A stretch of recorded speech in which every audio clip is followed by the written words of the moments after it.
Okay, folks, back again.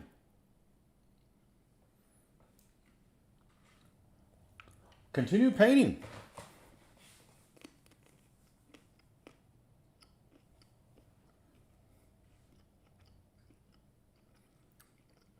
Make one little modification here.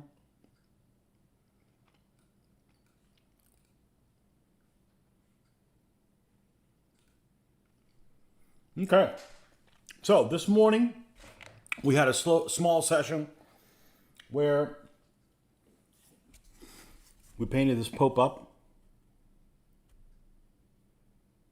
and we got to tinker with him with a little bit, and then we'll start working on his throne here. Okay. All right. Oh, yay. All right.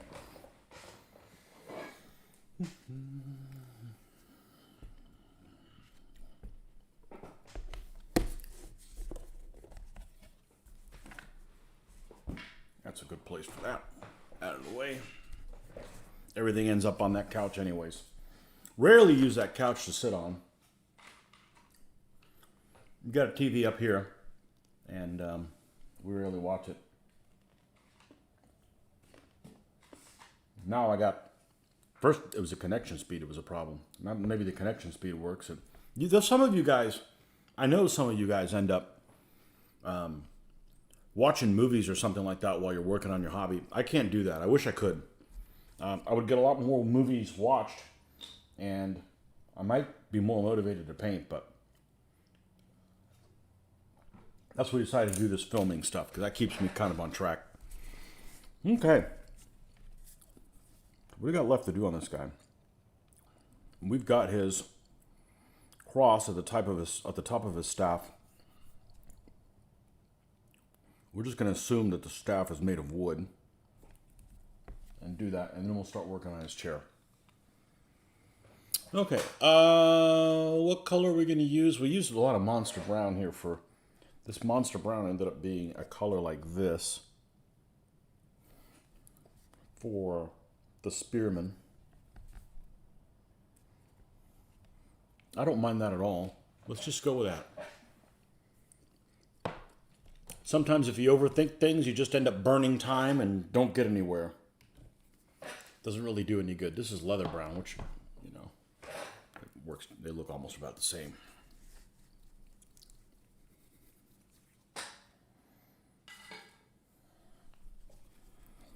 And we'll start getting, hopefully we'll get some other watchers in here. Keep me company. And so forth.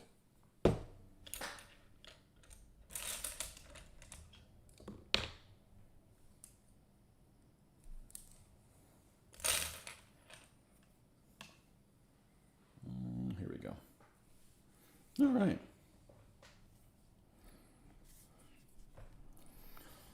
So we painted a little bit this morning. We had a break free. I had to go take care of some things, including going to my first car show ever with a vehicle. Not that I've got anything spectacular, but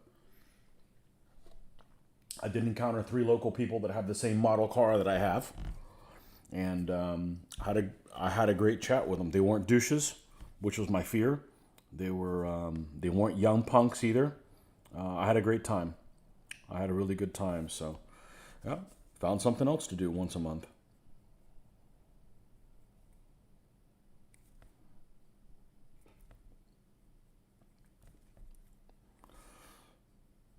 And they weren't like know-it-all type people, and it was good. It was really nice. I enjoyed that.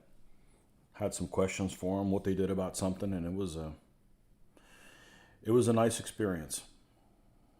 So maybe that'll be something we can do on Sundays once a month, which is when they get together.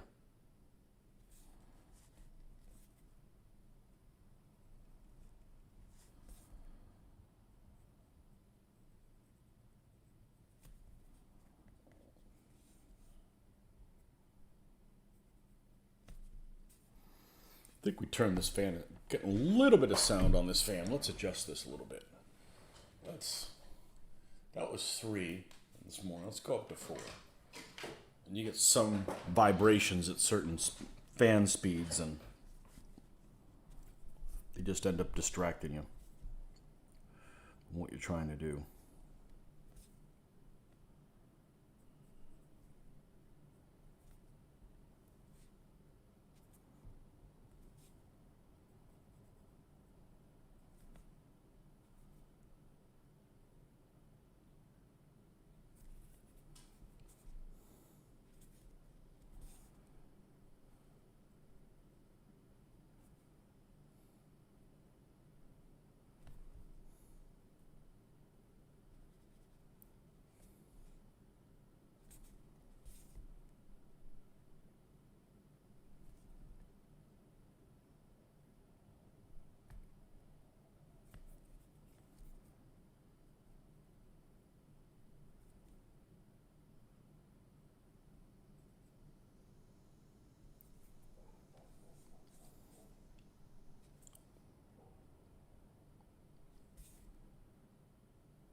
So we should be on here for, let's see, what is it? It's 11:30.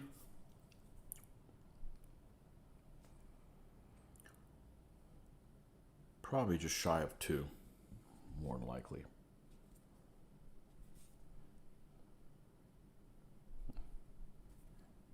Lunch with Tony.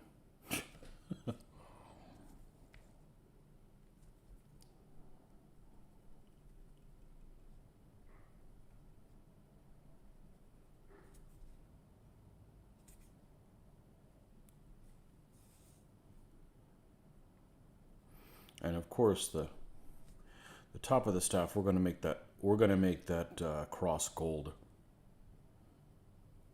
We'll see how that works. I don't like it, I could change it.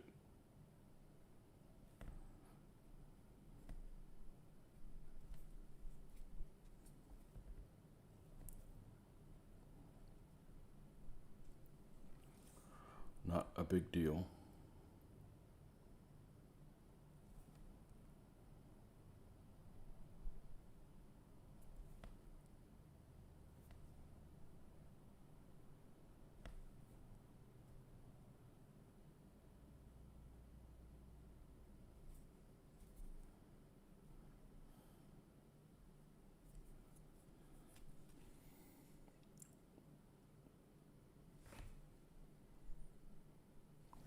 Nothing dramatic there.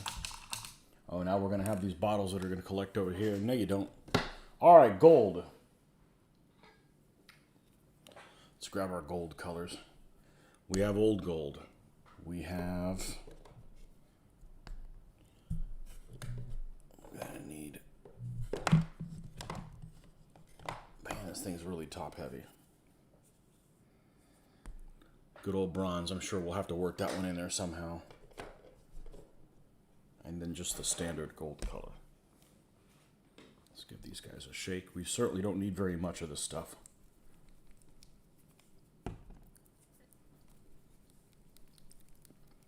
At all.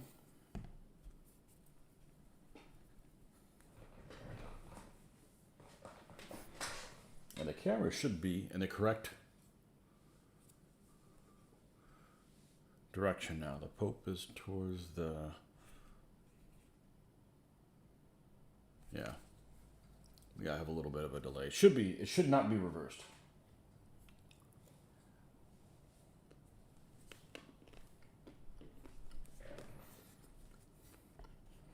All right, let's go to the corner here where we put our metallics in. Let's get the bronze out. We're gonna need to have that out there anyways. Let's go put the old gold on.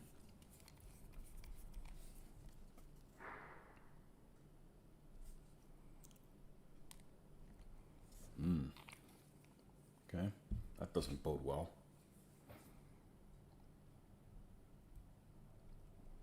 Thought I shook it up enough.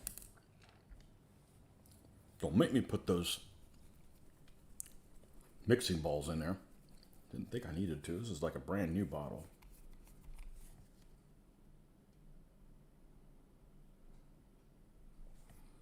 Okay. And out of the way, and then just regular gold.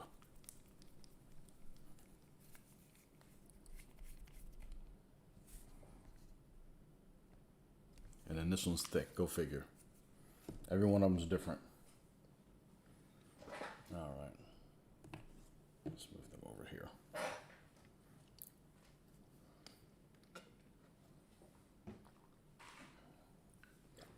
All right.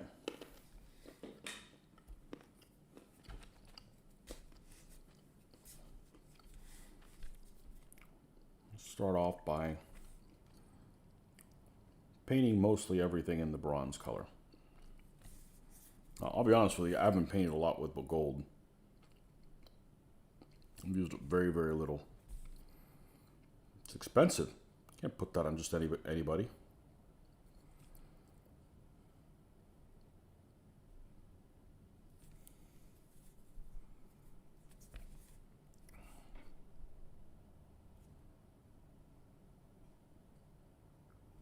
All right, let's rinse that out.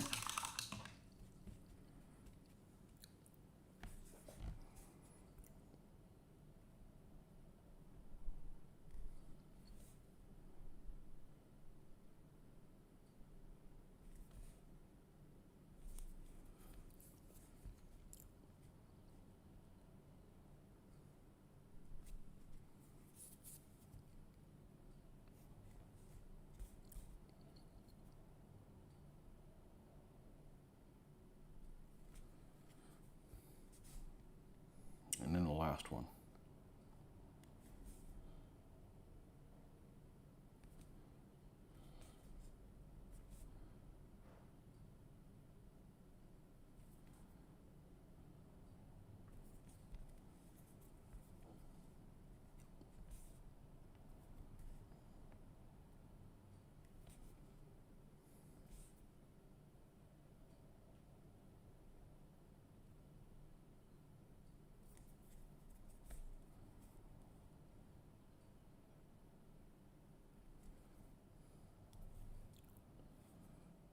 Okay, this is how we're going to leave it for now.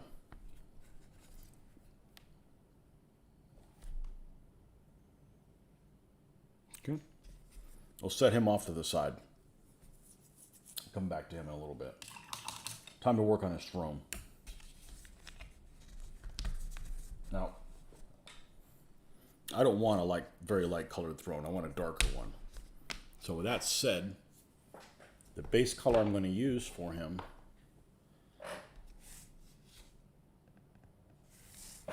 is probably good old chocolate brown. Probably should just work just fine.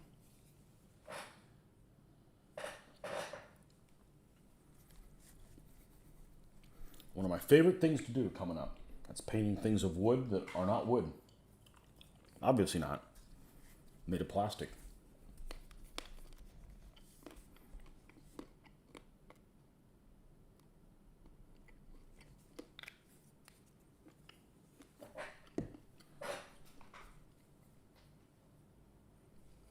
Where'd the chair go? There we go.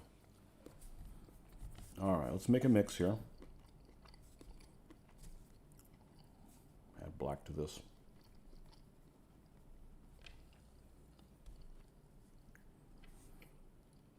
I'm just going to paint the whole thing in this color.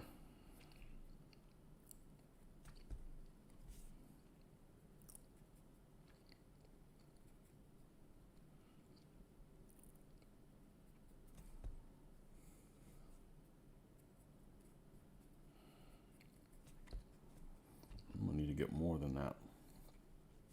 Make a bigger batch.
There's no point in painting the center of this because the center of this has like a cushion on it.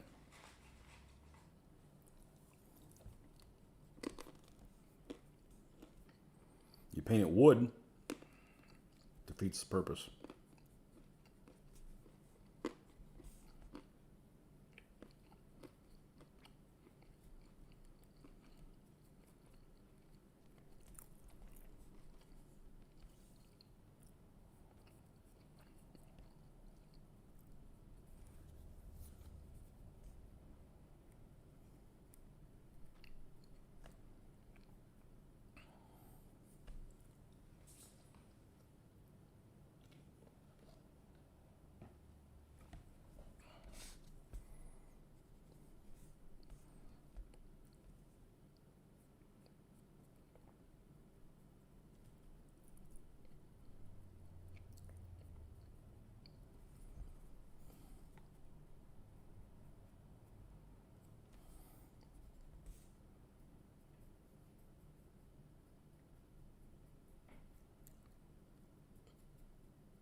Some of this thinner on here.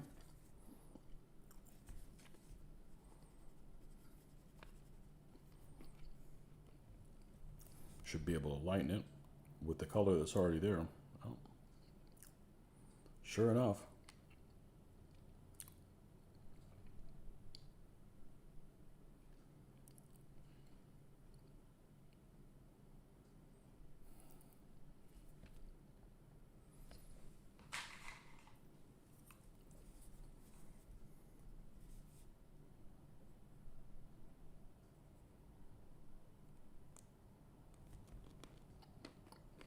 Uh-oh.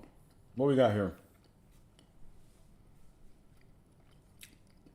Pierre Imeric, welcome. Great work you're doing on your channel. Thank you. Thanks for coming by. Keeping me company. I appreciate it.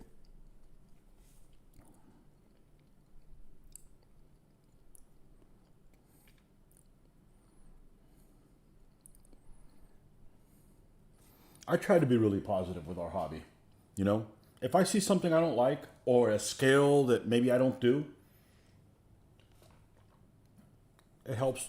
You know, when you see something you like, let people know. You know, it encourages people to do that. You know, this hobby for me is therapy. So, you know, the fact that you're at least entertaining someone or they like what you see, or, you know, maybe people that play this, you know, that show up here, they don't play DBA. Maybe they don't even do 15 millimeter. That's okay. It's still a wargaming hobby community. And, you know, we need to find what we have in common, not argue about stuff. So I painted a little bit this morning, and then I had to go do my first car show ever. I don't have a fancy car or anything. I just have a sporty car, and there was a local meet, and I had kind of low expectations where I was going to meet of how it was going to go, because a lot of people are, you know, for lack of a better word, douches sometimes. The three guys I met, well, there's more than three people there, but there was three people that had the same model vehicle I have. And I had a great time talking to them for an hour and a half outside. It was a bit hot, but, you know, it was nice to have positive people. So I look forward to doing that again in a month. I only get together once a month there, here, and all kinds of different vehicles. But the DBA videos are inspiring. Oh, thank you. I wish it could be better, but we do what we can. There's not going to be any for a little while. I got to get these two projects complete. And, you know, if I get the Papal Army done, yeah, there'll be videos with them, but we need to finish these guys up. We got to finish the Papal army up, and then we need to do the Amorites. And then we can kind of go back to a little bit more of a filming schedule. But the problem is you play a game, and then when you're done playing it, you get rewarded, and I use that loosely, with having to do a bunch of editing work trying to upload a video, which I don't mind doing it, but that's time I could be spent painting, finishing these guys up. I need to finish them up for the next show, which is the end of September. So that doesn't mean there's not going to be any more gameplay videos. There won't be any game playing, at least on my part. I want to stress the fact that I do enjoy filming. I do not want to play any more games not filmed, because so many cool things happen that you guys wouldn't believe me if I told you.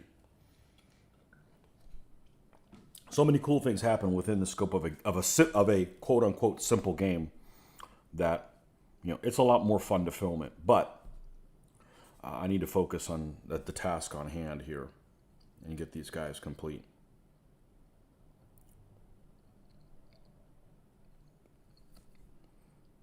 So the good news is there's several hundred videos already for you guys to take a look at.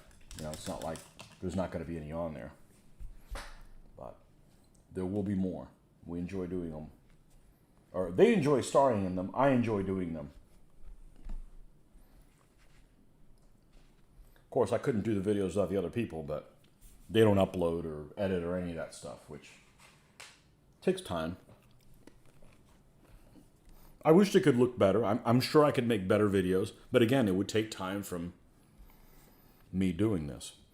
I've mentioned this channel before. It is a channel that does. I'm sure I came across it looking for things for Gaslands back when I was doing that sort of looking for, and they do die-cast car racing, and they spend a lot of time editing. Look at this. Look at these cheap ass Chinese brushes. You try to pull them and they pull apart. You won't be buying any more of these things. I already had them, otherwise I wouldn't use them anymore. Let's grab a different one. But this particular channel that does the die-cast racing, the guy must spend, he only puts out one video a week, but the guy must spend a long time editing the videos, because those are high quality. The stuff I do is just garbage. It's just me filming two guys playing a game and a minimum of things so that I'm not bogged down and not getting any painting done. But these guys do. I don't know if it's even, I think it may be just one guy. He does a phenomenal job with videos, better than I ever could. Multiple cameras. He films these die-cast car races just like if they were a real race with real cars. And it's extremely entertaining. Here we go again. It doesn't do any good to tell people that I'm online. Sorry, folks. Just bear with me for a second. Let me text the wife who's out of town, and hopefully it's not a big deal. I had to do this the other day. Bear with me just a moment.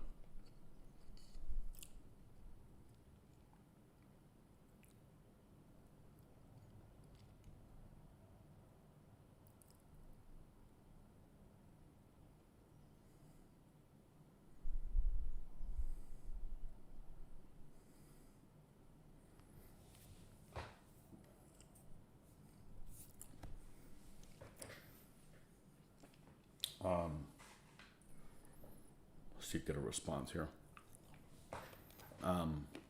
But anyhow, I'm not sure what you're seeing in the other video. But anyhow, it's a phenomenal job, you know, and it is fun to edit videos, but it takes a lot of time, and what really takes a long time is uploading the video. You know, you get it exactly how you want it. I have an editor on my phone that is pretty easy to use, but sometimes you have to edit a video depending on who's showing up to play. A lot. You have to cut a lot of the stuff out there because we have some folks sometimes that are that cuss like drunken parrots, and I had to edit quite a few on one of the last videos. It's just usually the exception, but it takes time, and then after you get that exactly how you want it, you end up you end up having to upload it, and that takes a long time. So I don't want to do that for the next month or so. I need to really focus on doing this so that we can get these done. Isn't that quite heavy logistics to always film your games? So I need my phone, the cords, the charger, and the worst part about it is it's at work, after work, and it's in a hot shed, and the guy whose house is at hadn't done a freaking thing all day long. So yeah, it's a little frustrating. And then after all that, I get done and I have to do all the homework, so to speak. So, but it's a lot better than not filming the game because something really, really interesting could happen. Now she's not responding back to me. Well, she's the one that called me. Maybe she butt dialed me by accident. All right, let's go back to this screen here. Actually, I'll leave it on this screen. I think you guys still see something. So, all right. So yeah, it's a lot of burden on. I would love to play like today, but he's working. You know, the good thing about playing after work is it doesn't interfere with family time like going on a trip. The bad thing is I'm spent. I can't add properly, you know, because I've been up since 5 a.m. Putting out fires, you know. So that's the problem is our when we're playing. And I'm a morning person. I would love to just play at 5 a.m. Start playing at 5 a.m. So, all right. But I guess I shouldn't complain. I got a good game group and I got guys that give me a challenge, but it's a lot of work for me. The worst part of it all is it's so freaking hot. It's so freaking hot here. I love Florida, but the weather here is horrible. It's just too hot too much throughout the year. We're in the middle of Florida. There's no breeze here. Like yesterday, I was outside. We went snorkeling, right? All day. It was hot. I was wet, so it was just perfectly fine. So, okay. Sorry I could not stay longer this evening. It's time to go cooking dinner here in France. Okay. Thank you. Merci. See you next time, Pierre. Thanks for stopping by.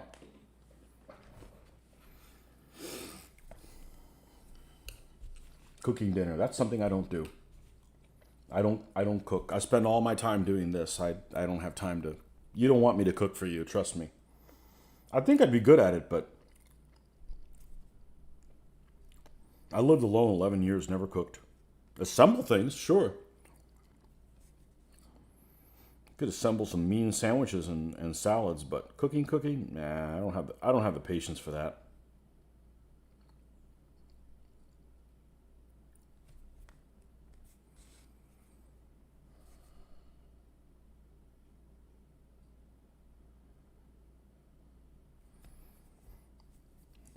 This may actually have gotten a little too light at this point. Let's do this.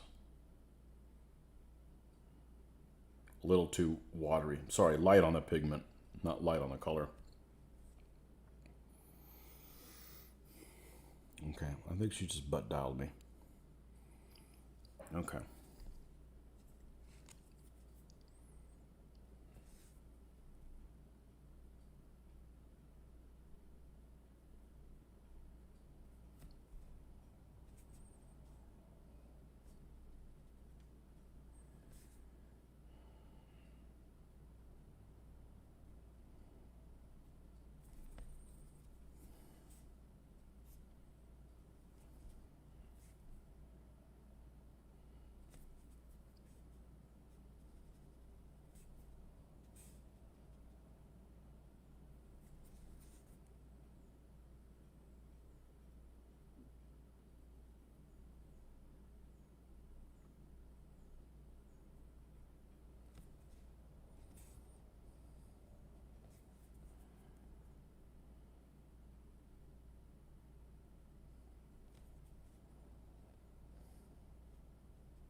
And you know, another consideration that you may not think of that is an issue for playing after work is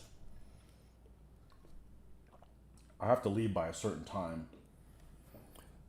so that people aren't waiting. And it's just really stressful to know, like, man, we're having really busy. I hope everything comes out at once. I hope I can leave on time. I hope, all that stuff's going around in my head.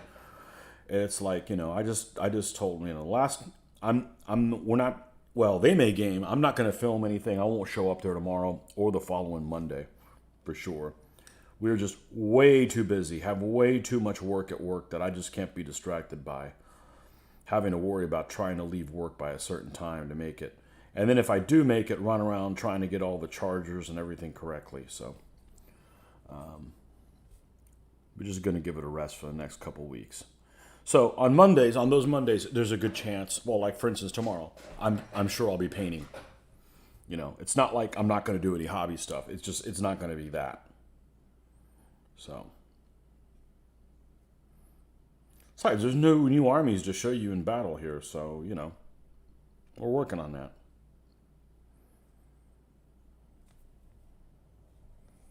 I have a feeling this army is going to be pretty darn entertaining. Even if it is a little defensive. This is a pretty defensive army.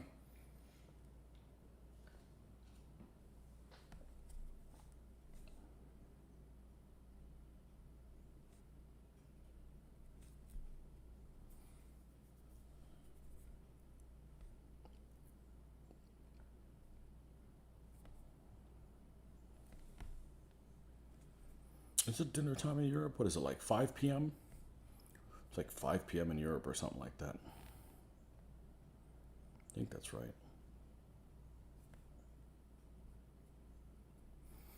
I'm sure I'll be back on several times today, but some of you guys may already be asleep just because of the time difference. But the girls are away for the weekend, which means let's get this done while we can. And I could do it anyways if they're here, but it's just a lot easier not having to have that distraction. Really want to get these guys done. This is going to be a really cool stand. This litter stand is going to be really, really neat. I'm really looking forward to putting that together, showing you guys what we got going on. Never done anything like this. So, but this is within my skill set. I'm not trying to do things that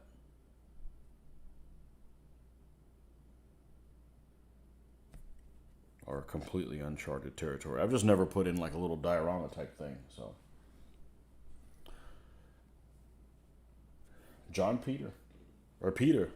Yeah, you just want to be called Peter. Well, get rid of that John thing on your name. Change your handle.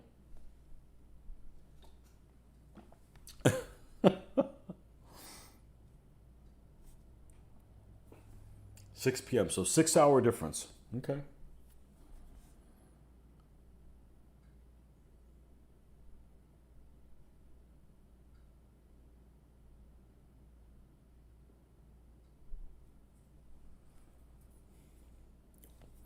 So we went snorkeling and scalloping yesterday. And at the last stop that we went, I lost my watch, which doesn't really bother me because I've had it for about 6 years and I bought it used. I like Swiss Army watches, I like these models that haven't been made in 20 years. They're simple. I think they were too expensive when they were. I mean, these are like $100 watches, but I don't spend $100 for them. I think the last one I got was 18 maybe or something like that. Well, don't start a new account. Yeah, you don't need to do that. So I buy these used watches that have a couple little scratches on them, and I take it to work because now if it gets new scratches while I'm at work, I don't freak out about it. I don't mind having nice things, but I want to be able to take care of my nice things and not, things happen just because. Like my laptop, there's nothing wrong with it, and I'm really, it's got a protector on it, and I'm really careful with it because it's an expensive item that I want it to last as long as it can, and I don't want to have to rebuy one. So watches, I don't want to buy a $200-300 watch because just in doing normal things, it's going to get a little scratch on it, and then I'm going to be disappointed. Upset is probably the wrong word. I'm going to be disappointed in it. So if I got a watch that I know is going to go to work, I don't mind if it's got a couple scratches on it, as long as I like it. So I actually bought this particular watch used it for about 6 years, and the strap pooped out on it. I bought a replacement strap, which was way too cheap and crummy. It's the one I use all the time. It looks exactly like this one, it just has a different band. And I guess I lost it in the springs and didn't realize it until we were back on the boat and coming on that I didn't have it on me. And I didn't get upset about it, you know. No, there's my license to buy another cheap watch and replace it. I had two of these. It's the same style watch. That one just had a different band. This has the original band. This was the nicer watch. And then I recently just got one a couple of weeks ago that is similar, except it's got the tachometer on it, which is silver. And that one's just for wearing if I'm going out. But, you know, I don't want to, that's not going to work. But they're all used. As a matter of fact, that last one, when I got it 2 weeks ago, it had a battery that needed to be replaced. And then the manufacturer date on it, I believe, was 1996. And I think it had never been sold to anybody. And sitting in somebody since 1996. So, you know, works great for me. I paid less than $45, I think, for it or something like that. So, it's my little splurge, you know.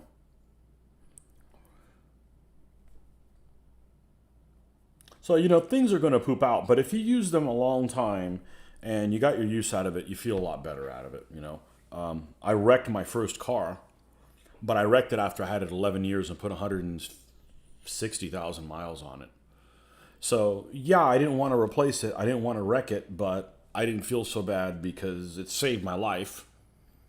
And I got use out of it, you know. So, I guess you just got to look at the positive side of it.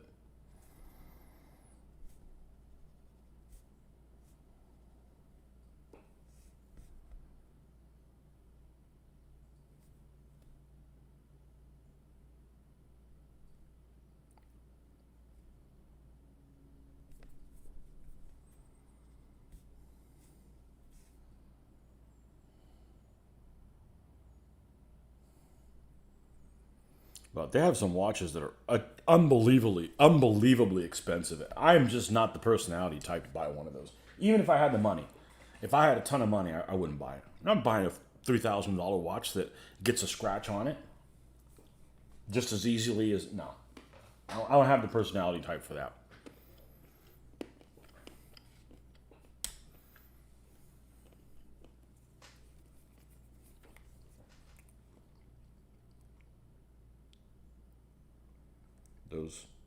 What are those watches? The tags and the Tissot's.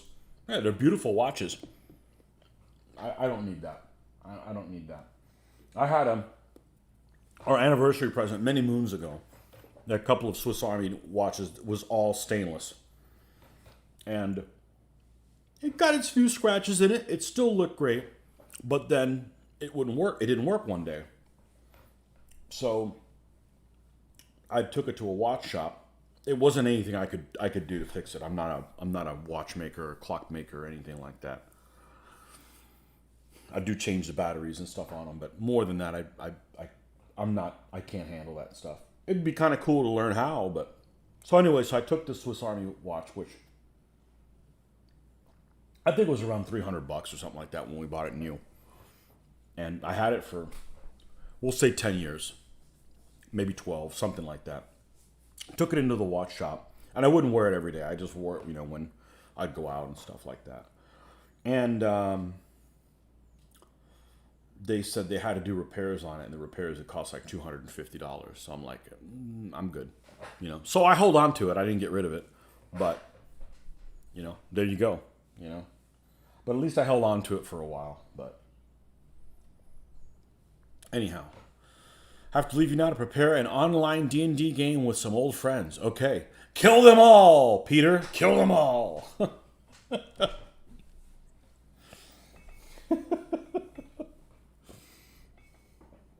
I don't mind fantasy stuff, but there's a lot of cool stuff you can do now. Like, you know, if I want to get a fantasy itch scratched, I'll just go play some Diablo. Of course, I've played the hell out of that, you know, but I just don't want to paint fantasy miniatures.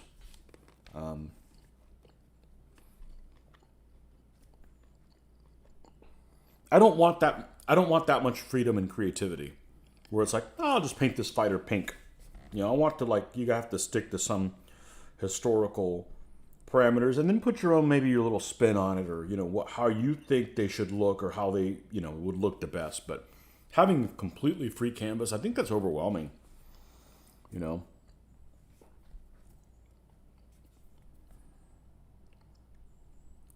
I always thought, I would play a role playing game like D&D with miniatures. Like, I have fond memories as a kid playing, what's that adventure? Keep on the Borderlands. That would make a great miniatures game. I think, you know.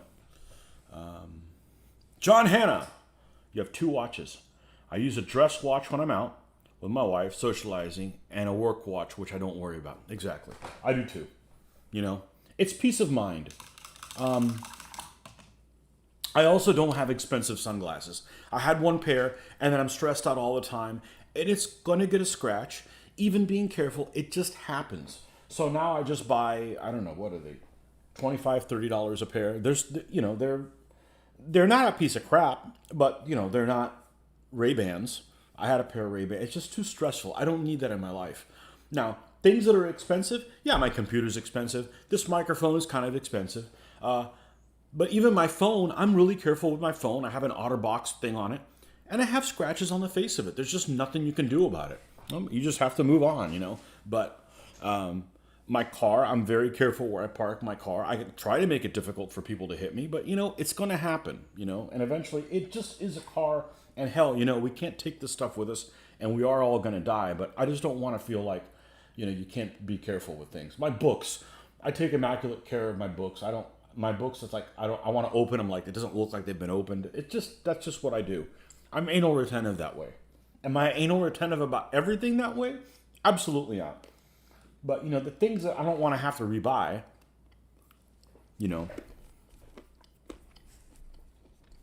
But I love going through eBay and looking for used watches. It's just fun, even if you don't buy one,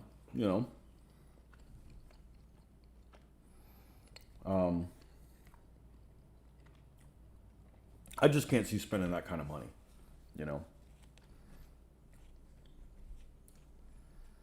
And the interesting thing about watches is the more you spend on a watch, sometimes the less attractive they are to me. There's a lot of really expensive watches that I wouldn't wear if somebody gave to me. Like, I don't particularly care for Rolexes.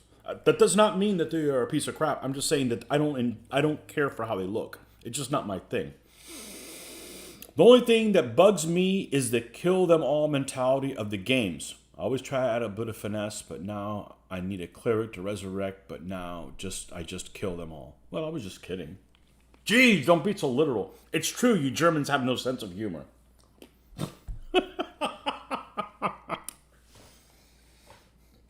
It's bad to go and kill all the people off. And it's also bad to be a game master where you're trying to save everybody.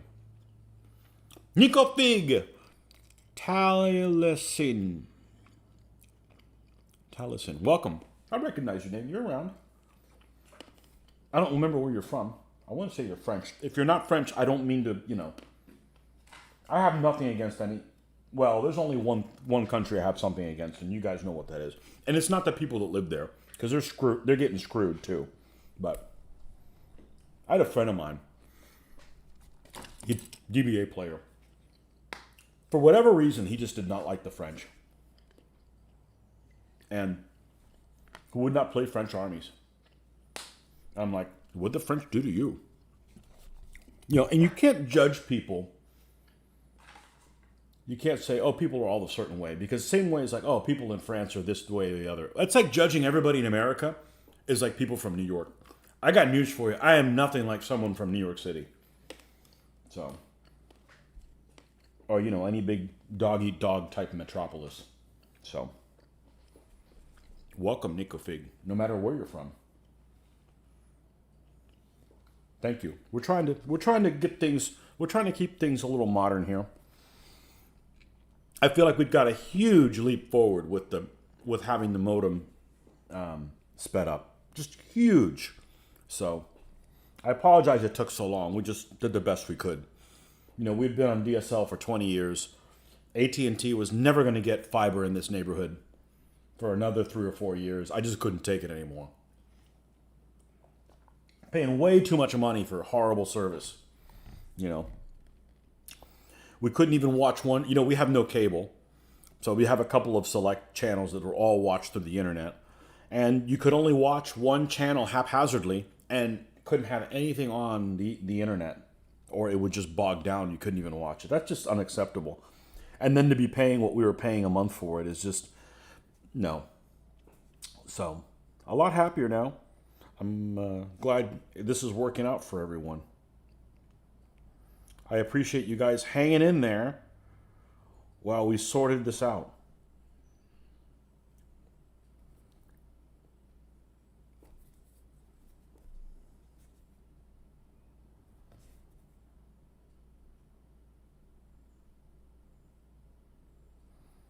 Yeah, there's good people in every country. Don't judge a country by the people. Please don't judge me by this country.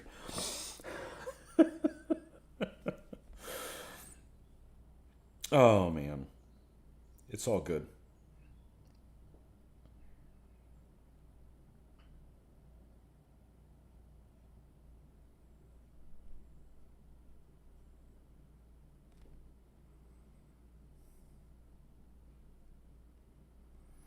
I get excited, I get excited when I go to a store and I find a product from a country you don't normally see things from, which is, any country other than China.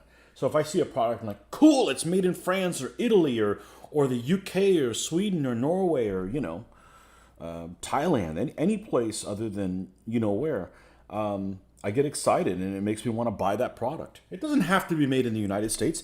If it's made here, that's cool too. But, how about in places that, people are free? And not treated like slaves,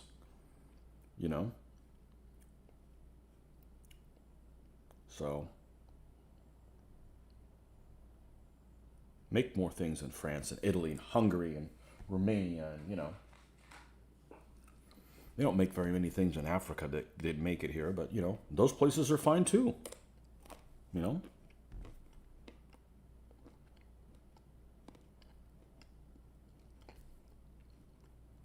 Doesn't have to be. I'm not one of those, it's got to be made in the USA people. You know? I mean, some things don't make any sense, like, going to the store and buying shrimp from India. I mean, we're like literally halfway across the world from India. We live in frickin' Florida. We're surrounded by shrimp. Why can't we get them here and, like, save fuel? Right? Because it's stupid to ship them all the way across the world. But we're surrounded by shrimp, yeah. There shouldn't be any seafood coming to Florida that's not from around here. I mean, there's no reason to do that. That's just inefficient. I don't care if it's bulk or whatever. It just doesn't make any sense. I work in logistics, so that doesn't make any sense. That, like, bothers my soul. You know?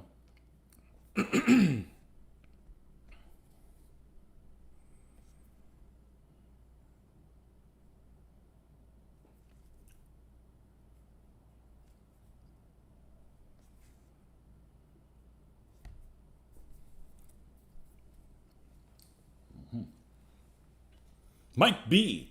ordered some dice on Amazon one time. 3 weeks later, my wife calls me at work and wants to know if we are getting a package from Africa. No. Dice from Africa? Really? I'm serious. I don't know anything that comes from Africa. And I'm not against buying stuff from Africa. I just don't.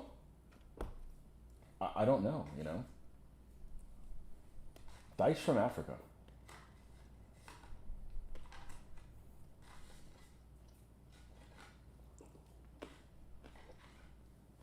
Yeah. Mike B, welcome. Where are you from again? I forget. You don't want to tell me, you don't have to tell me. I'm not trying to, paint a target. It's just cool to talk to people from other places. I've said this before. I would rather have, not that I want this COVID shutting everything down, but I like the world we live in now, that we can communicate in our little niche hobby with people all over the world instead of there's nobody in this town I can speak to about my hobby. I think we live in great times for that. You get home, And it's addressed to me from Mozambique. Some hobby shop in Mozambique. Cool. The dice were made in Indonesia and shipped from hobby shop in Africa. Bizarro. Dayton, Ohio. True story. I have an Ohio story. Kind of. Had a friend of mine. I lost contact with him, whatever. And he was from Ohio. He was a chemist. He was studying chemistry here in the University of Florida. You know how some things you'll always remember, even though they're kind of insignificant. This is one of those stories because I thought it was so unusual. He's from Ohio, and he said he couldn't wait to get out. He says, there are no pretty women in Ohio. I've been to Ohio. That's a bullshit story, okay? There may not be as many per capita as at the University of Florida that's here. I'll give you that. But, you know, I'll always remember that. Bizarro, yeah. Indeed. Our main plant, I'm not going to talk about work today. Not a work day. Is in Ohio. It's in... And I took a trip there. I thought Ohio was nice. Now, I don't want to live in Cleveland, you know, or some metropolis of old red brick, crime-ridden place. We have those here in Florida, too. I don't want to live in one of those places. But, you know, instead of having palm trees everywhere like we have here, Ohio has those cute little Christmas trees in your front yard that you could just decorate at Christmas time. Sounds pretty cool to me. You know, you guys have basements. We don't get those. So, yeah. I'll always remember that. No pretty girls in Ohio. Nah.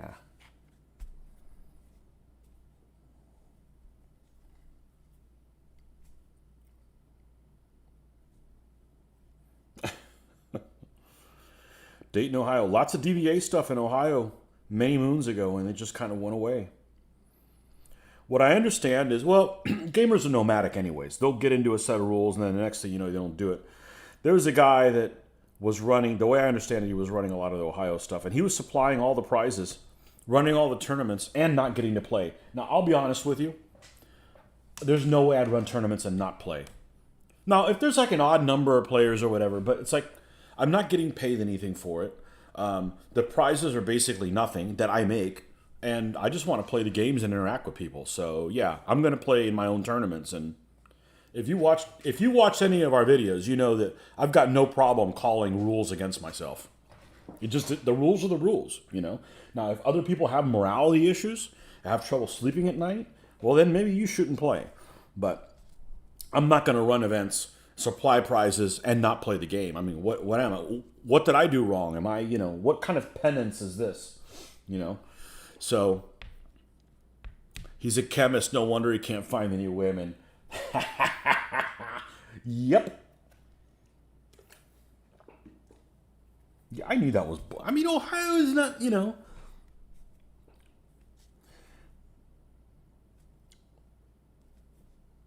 The only thing different about Ohio, other than those Christmas trees, is you guys do a lot of bowling. A lot of people do. There's a lot of bowling up there. Like Florida doesn't. People don't bowl in Florida because we've got weather that you can be outside 365 days of the year.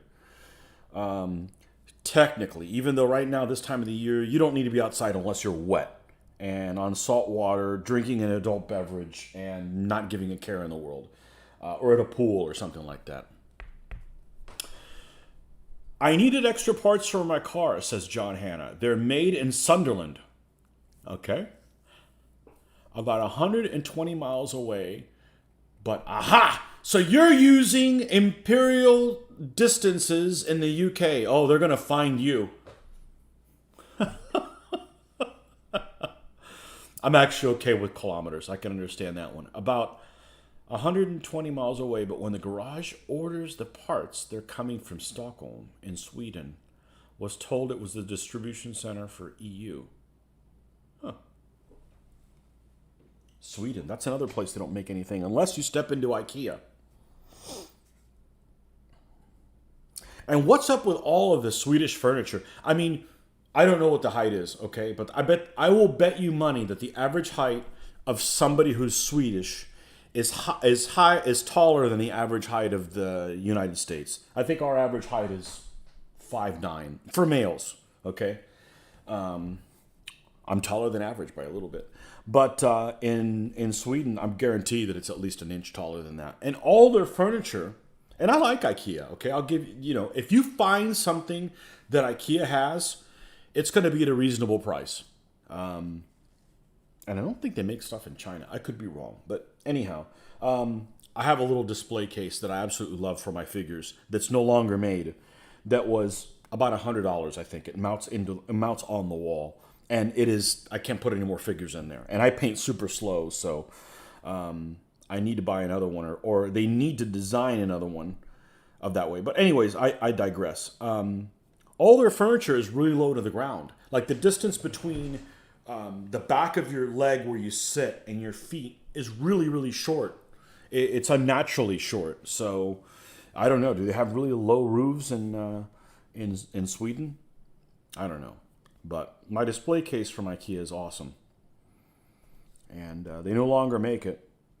They haven't made it in a few years. And I would buy a second and third one in a heartbeat. I should have bought them. We could put one in here, one over on that. I actually put one over in that corner, one in that corner, one over there, one over there. I could have freaking 4 of them in here, plus the one outside there. Made in England, shipped out of Sweden, and then back to UK if you needed parts. Made in England, shipped to Sweden, and then shipped back to UK if you needed. That's just inefficient, stupid. It's just dumb, wasteful.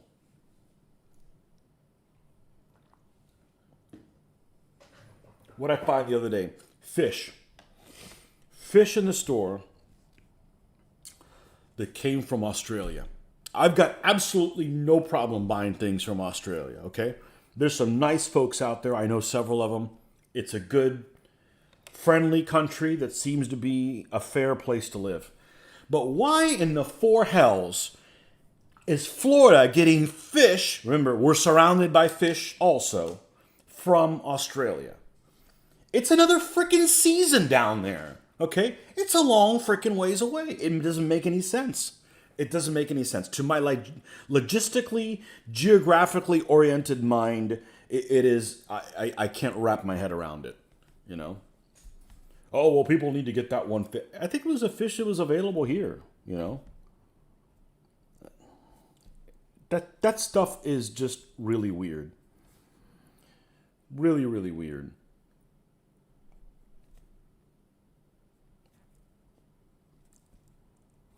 I have heard oranges, okay? I have heard that oranges, the oranges we have here in Florida are ugly on the outside. They're not perfect looking, okay? Ugly is probably the wrong word. They don't have a perfect skin. They have imperfections in them. Nothing nasty, they're imperfect.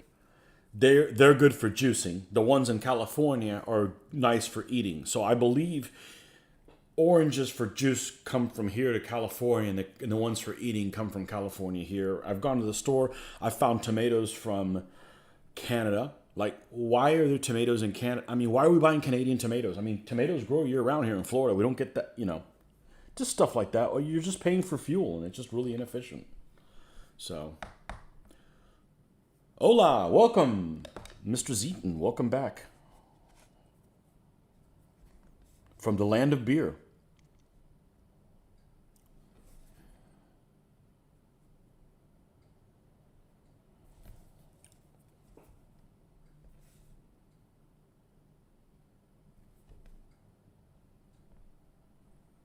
I'd say in the land of cuckoo clocks too, but you can't see those in stores anymore.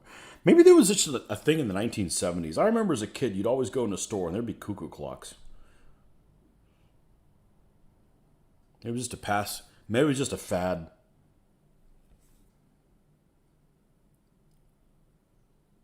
Maybe a few people have those mechanical clocks. I think they're cool. I think all that kind of stuff is really neat. I don't know. I'm from another age, though. I still want a car with manual transmission and no lane assist. You get these cars now.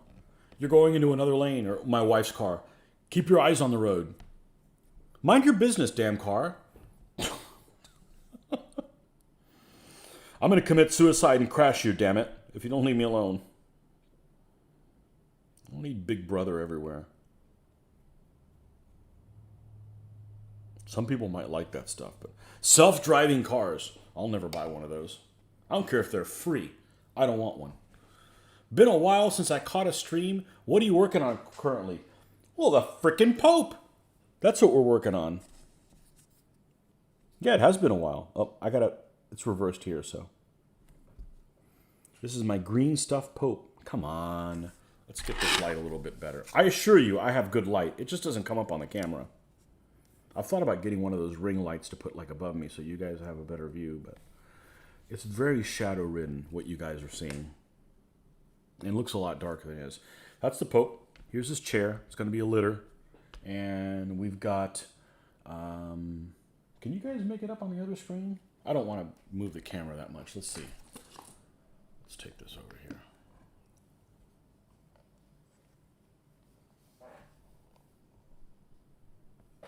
This is the Papal Army so far.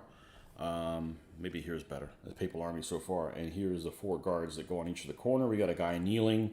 You know, we're going to put all this stuff together here shortly and have a really cool litter stand. So, yeah. The Pope.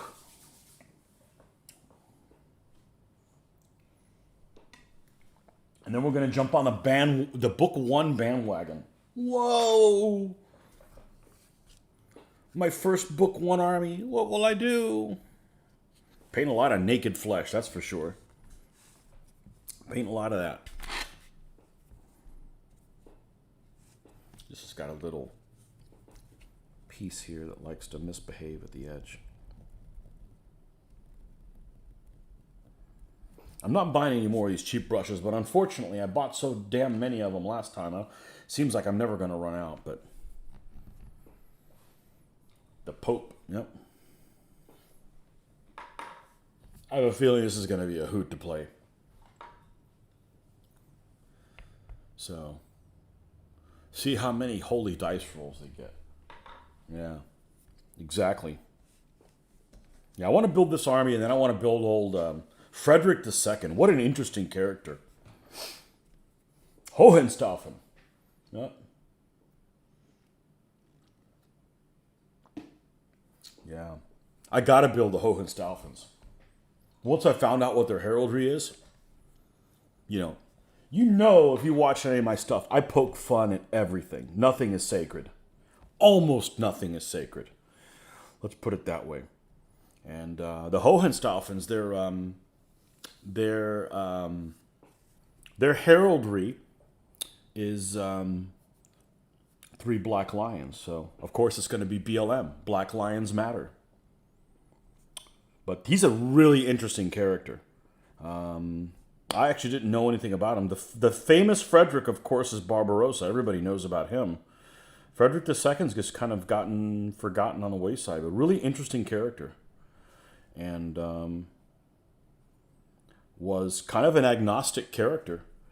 And so he went on crusade also. And it's just really interesting thing. Just so many interesting things happen in history that you don't need to play fantasy games. There's just so many interesting things that really happened that it's just fascinating, you know?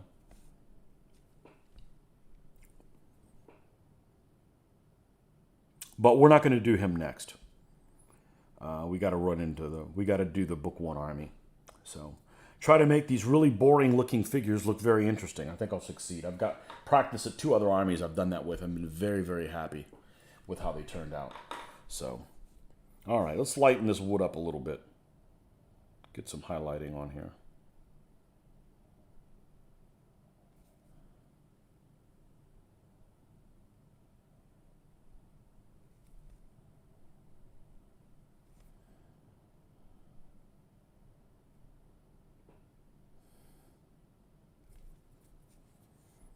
And Kurosan makes a figure for Frederick II. Not that I couldn't just use anybody else, but I mean, if they make a figure for someone and it looks reasonable, because, it's not like saying, well, I made a figure for so-and-so. Well, I don't think that you guys did it right. But, if it looks reasonable in the pose, Yeah, I'll get them and use that figure on them on the command stand. I believe that is the 4-5B Sicilian list. So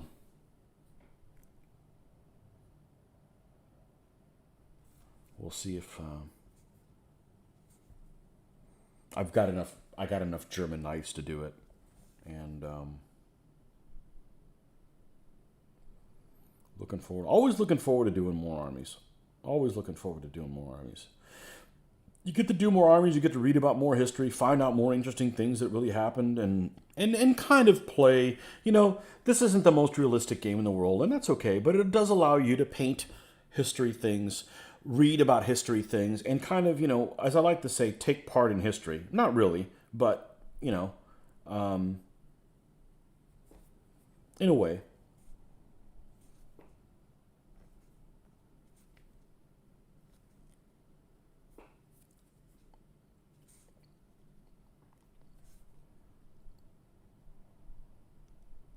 But I don't know exactly who I'll be doing after the Amorites.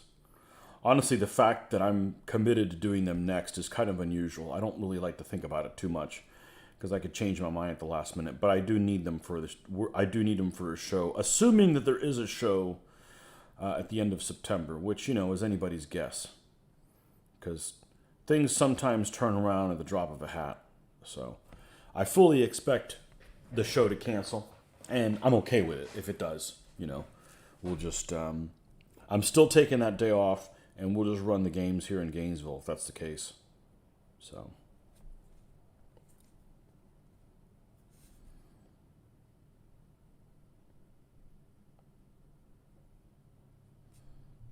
I'm not worried about it too much.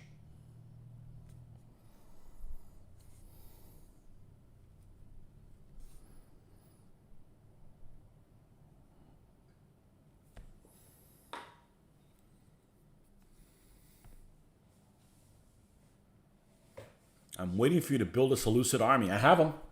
The problem is, would have already built them if Mitch didn't have them. That's the problem. The army that has at least one of everything. Does it? It'd be fun to watch you tackle that. Yep. Yep. The Seleucids. Yeah. I gotta do Pyrrhus first, man. I'm a Pyrrhus fanboy.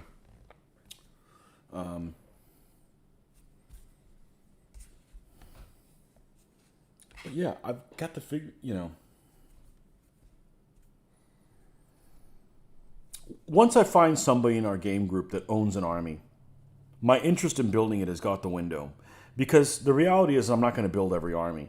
So why build something that somebody already has?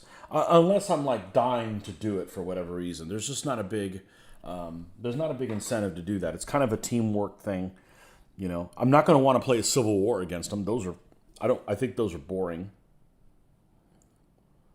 So, yeah, Seleucids. Seleucids.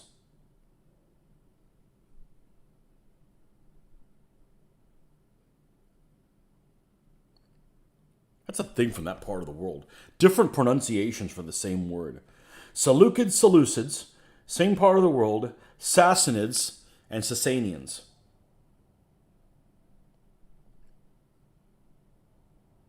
Must be a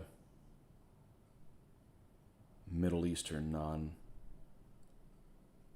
thing.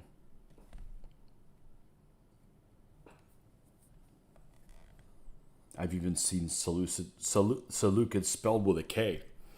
So, I mean, if I was going to spell it with a K, I'd call them Seleucids. Sure. But with a C, yeah, it's a soft C. Doesn't really matter as long as people know what the hell you're talking about. I'm sure the Greek pronunciation is totally different as well. So. This that I'm doing takes a while. I could probably do it a lot faster. I really enjoy doing this. This is one of the things I enjoy doing the most. Making something look like it's made of wood when it's clearly not made of wood. It's a plastic little thingy. But I find this therapeutic.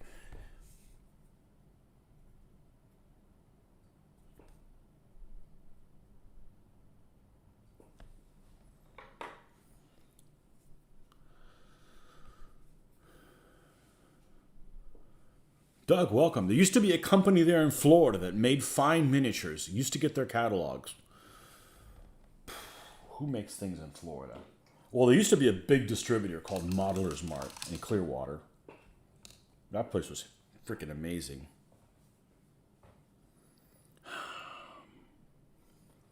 It doesn't do any good to tell people that I'm filming.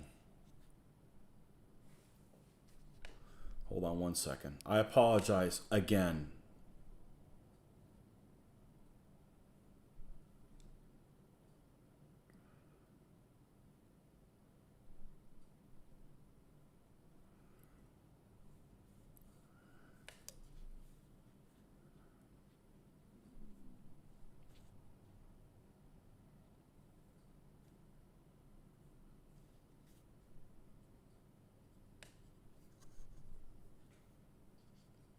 Okay. Hopefully that'll cure that. Let's see. It's Call to You.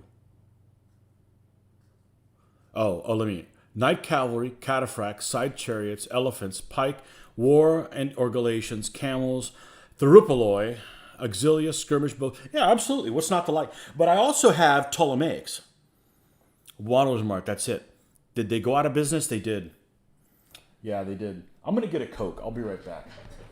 They did go out of business, and then I'll tell you about Modeler's Mart.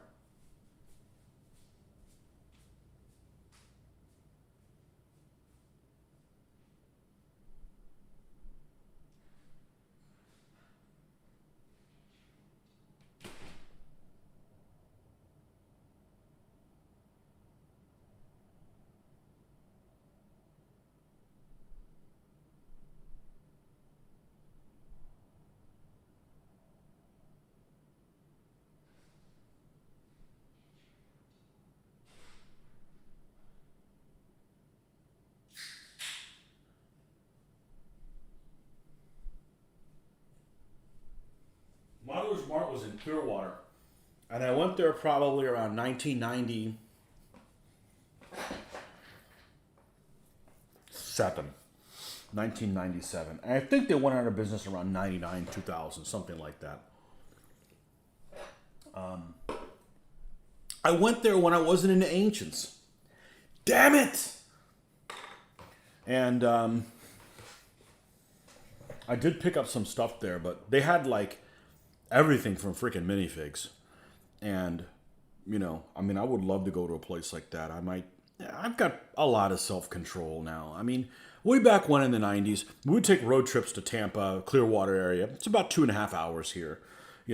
Gas was cheap. We'd get in our beat up car and go down there. And just took a guy's trip to go find stuff. Because, back then you had to mail order a check. And who's going to mail order a check and wait for who knows when to get the things in? And I'd much rather buy from a storefront. So, when you got there, you're going to buy more than you need because you went through a lot of trouble to get down there. And then you end up not using anything. But, Modeler's Mart. It was it was in a big warehouse, but they had a showroom that was I think the showroom actually was really nice. It was small. It was maybe big, maybe the size of a 3-car garage, but it was packed full of stuff. They had a lot of other things there, but it was the minifigs that I saw because when I went there, I did pick up some Renaissance stuff. Because the thing that my first 15 millimeter figures I ever got were Renaissance Spanish because that's what I wanted to play, and I was getting into Armati and never got a chance to play it, and the Armati community here kind of just folded before I really got a chance to play it, and then DBA showed up and I just kind of took off and do that. But I've always wanted to play Renaissance Spanish. Everybody wants to, if you're a wargamer, you want to play your people, whoever your people are, at the height of their ass-kickingness, okay? For me, that would be the Renaissance Spanish when we freaking, the sun didn't set on our empire. And then, we kicked everybody out that knew how to manage money, et cetera, et cetera. And, it was good for about 150 years, and then it went to shit, so. got a French king, kept going south. And anyhow, I'm sure that's what everybody wants. Everybody plays. So if you're English, you want to do things when England is really powerful. It makes sense. And I love those little Spanish, the Morion helmets and all that kind of stuff. It's cool, poofy pants, and so that's what I got. I never got a chance to play them.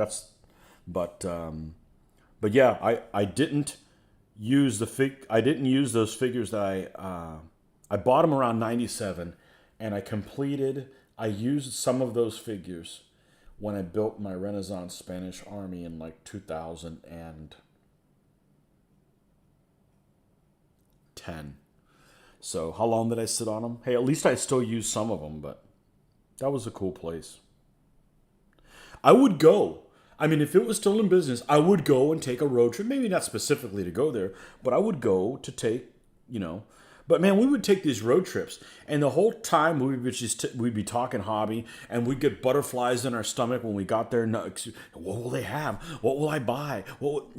In retrospect, it's better now because it's not stress inducing. But it was very exciting to go to a place that actually had things, and I could like lay hands on them, and it wasn't a catalog that had just lists of things and no pictures. Their focus was on all the American wars and their catalogs. Okay. Yeah, Modeler's Mart. And then there was another place called Emperor's Headquarters. I'm sorry. Emperor's Headquarters was like in the Chicago area. The one in Tampa was called Emperor's Outpost. And again, they had a ton of like miniatures and stuff like that. It was a much smaller shop, but that's where I got hooked on the 20 millimeter combat miniatures figures that we were using for skirmish in World War II. Those ones that are sculpted by my hero, Dave Alsop.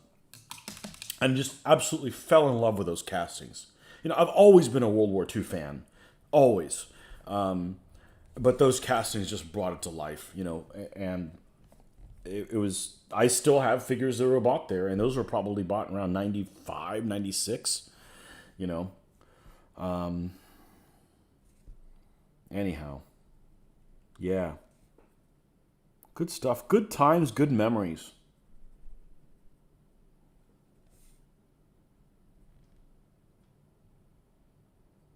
We'll never, some things like that we'll never experience again. We'll never experience road trips to, I mean, the internet is bad for brick and mortar stores, but if you have a brick and mortar store and you also do mail order, at least people from all over the world could potentially order from you instead of, I'm not going to drive to Tampa to go buy it, So, good times.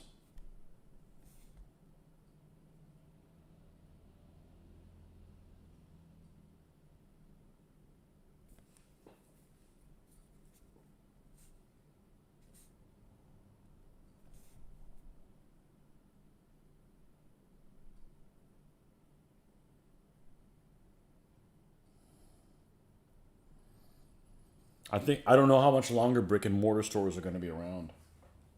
It's kind of like a, catch 22. And you go to one of them and they don't have anything. So you order it online. So if people order online, people are going to stock less and less things and not have them. I don't know what the solution is. So, are there any brick and mortar stores left in your state? So there used to be, with a high percentage of retirement population in Florida, there used to be a lot of like model train stores or models and stuff like that. There's none of them left in here in town. The closest thing we have is we have a couple of comic book stores that carry some Warhammer stuff, which you can use for Tufts and stuff like that, but they don't restock. Ever since COVID, it's just been a restocking issue for them. And nothing historical of any kind. If you want to get models, you have to go to a chain store called Hobby Lobby, and they're extremely limited in what they have. I mean, like extremely limited. It would be like the selection that they have like at a Walmart.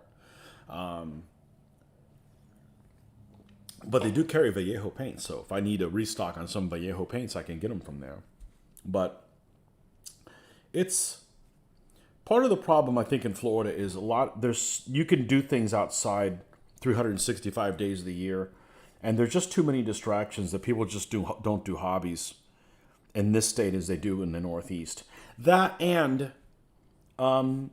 those of us that are dinosaurs and still do this, I don't think there's a new generation that has the patience or interest or whatever to do it. You know, and, maybe there's nothing you can do about it. People are always like, what can you do to bring new people in the hobby? I'm like, okay, well, I do our games. I've tried doing some local games where I've announced them on the bulletin board of the hobby shop. But it's just like this old discussion where people say, and I don't want to get controversial, but it comes up all the time. How do you get more women war gamers? And they're just like, okay, I've played a couple of tournaments with 2 female players, and they both beat me. Perfect, but there's just some things that aren't interested to some demographics for whatever reason, okay? Like, for instance, we have a craft store here called Joanne's Fabrics, okay? And it is a fabric store, and they've got buttons and things for sewing, and of course they've got needles and some paint, things that I can use in my hobby as well. I'll go in there and I'll be looked funny because I'm a straight dude in that store. And like, can I help you there? Are you lost? And am I offended by that? No. It's just the reality is guys aren't into going into that store. And that's just perfectly fine. Do I wish there was more diversity in different things? Absolutely. But, all you can do is do what you can. And, and it is what it is, So if there's not a younger generation to pick up this stuff, well, there isn't a younger generation to pick up this stuff. I mean, this is therapy, so I shouldn't, for me. So, if the fact that anybody even watches what I do, hey, that's a bonus. I'm doing this just so I can stay on track and, and have some fun talking about the thing that we've enjoyed for all our lives. But, am I going to change the world? No. I mean, we're all going to end up in the freaking ground. All I can do is show people, hey, this guy's having a good time, and this is a relaxing thing for him, and, it's therapeutic. I know lots of people that have people in their game groups that have bad attitudes. And I can tell you right now, I wouldn't put up with that crap. We're not here for that. I get paid to be an asshole and deal with assholes. Okay. I don't, I wish I didn't, but, I'm not doing that for free. I'm not going to argue with people for free. I'm not going to argue with people on the internet. I've mentioned it before. I'm actually nicer on the internet than in person. And it doesn't mean that I'm an asshole in person, but when you get nasty with people about your hobby on the internet, you got to defend yourself. You cause all this controversy. I'm not an attorney, nor do I want to be one, am I interested in arguing with people. So that's not therapeutic for me. I mean, some people may argue and that's their therapy, but it's not mine. I can tell you that. So, when I go to hobby sites and things like that on the internet and I see something I like, I kind of make a point that, hey, that's pretty cool. Or how did you paint the water on that ship model? I really like how you did that. Keep it positive, because this may be, people's hobbies may be the difference between staying sane and snapping. So there's no reason to get somebody to snap sooner. No, I try to keep this positive. This is, let's share our common interest and be cool about it and not be ugly. And it's all hobbies, okay? It's in the shooting sports are the same way. Cars, man, the car group people are atrocious. I'm a member of some, and they're just people are just nasty, give bad advice just to be it's like, well, you got to be like that, man. Let's help each other out,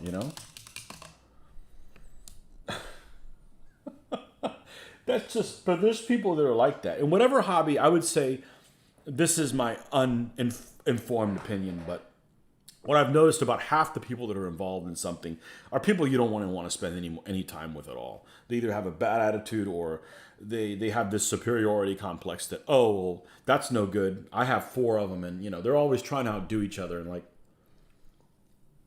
there's that old saying I heard a long time ago that I really, really like.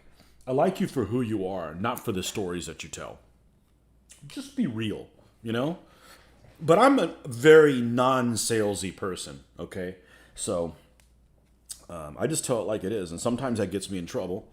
But I have no trouble sleeping at night. So, but keep it positive, man. Encourage people. And if people want to see things differently than you do, well, we all have a free will, or we used to have a free will. So, you have 2 brick and mortar stores in my area. Also went out of business around 2000. Yeah, we have 5 local game stores in our area, all Game Workshop sellers, but 2 have some historical stuff or will order. We game at a couple on a regular basis. Excellent.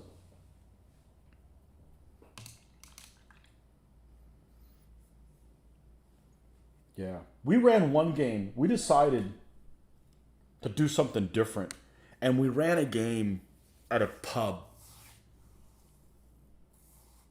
for like 6 hours. And people came in and out of the pub. Not a single freaking person came to our game, playing DBA, came to our table and asked anything about the freaking game. Like, hey, what is that? Oh, that's cool. No one. There's no hope for the world, okay? You can't force people to like something, But I do the same thing. I go to a pub and they're playing a football game and I don't give 2 shits about that, so I won't watch that. But if I would have seen this stuff as a kid, I'd be all up in... Well, I was all up in that as soon as I found out about it. And it doesn't matter that I don't know anything about it. Learn! We live in a wonderful world where we have access to all these things. It's super freaking cool. Why wouldn't you want to learn? Gaming for me has always been... Historical gaming for me has always been about learning. You learn about history by taking part in it, in our own weird little way, But you can't force people to be interested in things,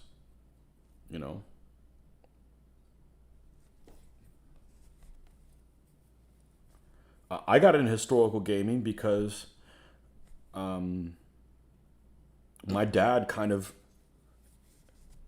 even though I wasn't allowed to do it for a living, my dad was always learning about all kinds of different stuff, and he had all these history books all the time. And then I got hooked on reading about World War II stuff in junior high. And why do I say junior high? Because most people call it that. I call it middle school. When I was 11 years old, I started reading about that stuff and just got hooked watching movies, and and the rest is history, literally. But does it work for everybody? Nah. Again, never got into sports. My dad wasn't into sports, so you're affected a lot by your parents. So sometimes you see your parents doing stuff you wouldn't do, and like, I'm not going to do that when I grow up. But usually it's they steer you into a certain way. But how are we doing on the wood here? Let's take a look at this. Of course, you guys aren't going to get the full view because it looks better for me than for you, but you get the gist of what's going on here. I may end up doing, I don't know what I'm going to do at the top. It may be something golden. I'm not sure. I've just kind of ignored that. Unfortunately, I pretty much have to do a dark red type finish on this, or it's going to look weird. But I'm not going to use the same color red. It's going to be like a dark red for his chair. There we go. That's kind of it looks like that might be a clear view.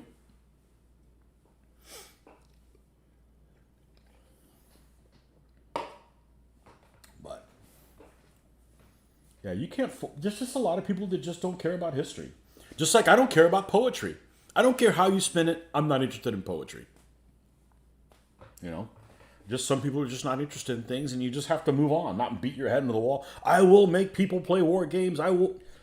Just some people just aren't interested, And that's okay. People have a free will, or they used to. Nothing and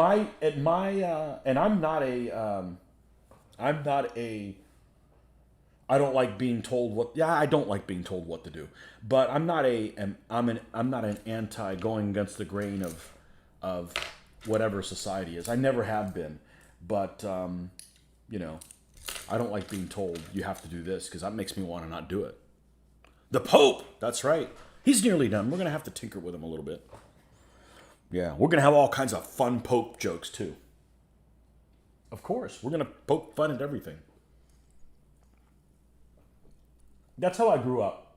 I grew up in a time where I love ethnic jokes and stuff like that. I don't take any of it seriously, but it's fun. You know, I grew up with Don Rickles, and you just got to make fun of yourself, make fun of everything. At the end of the day, we all get along, and you are, what you make of yourself. But all that stuff is hilarious.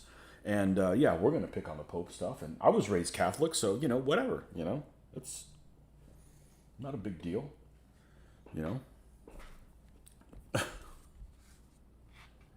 This is. Don't come to this channel if you get easily offended. It's. I'm old school. We make fun of everything.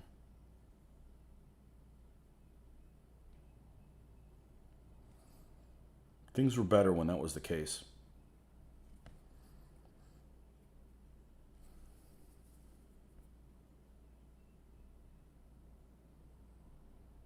People now get offended by, things that don't even concern them, but, whatever. We make fun of everything in gaming because funny things happen.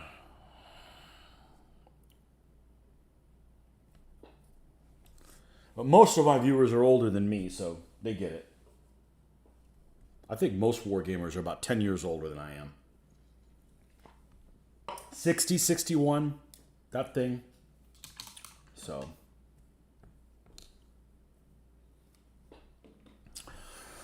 Okay, that's enough of the wood. We may tinker with it a little bit. Let's get the cushion. And that way they'll make this the comfy chair. He's awesome. We'll have altar boys. No, he keeps them chained in the dungeon. Whatever the hell that means.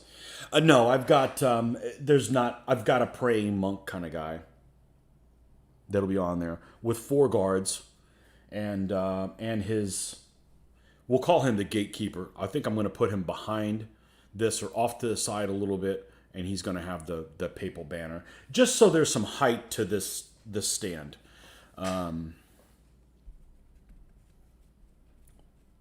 I actually had a small child, and I was going to make fun that he was on the stand there. Of course, I don't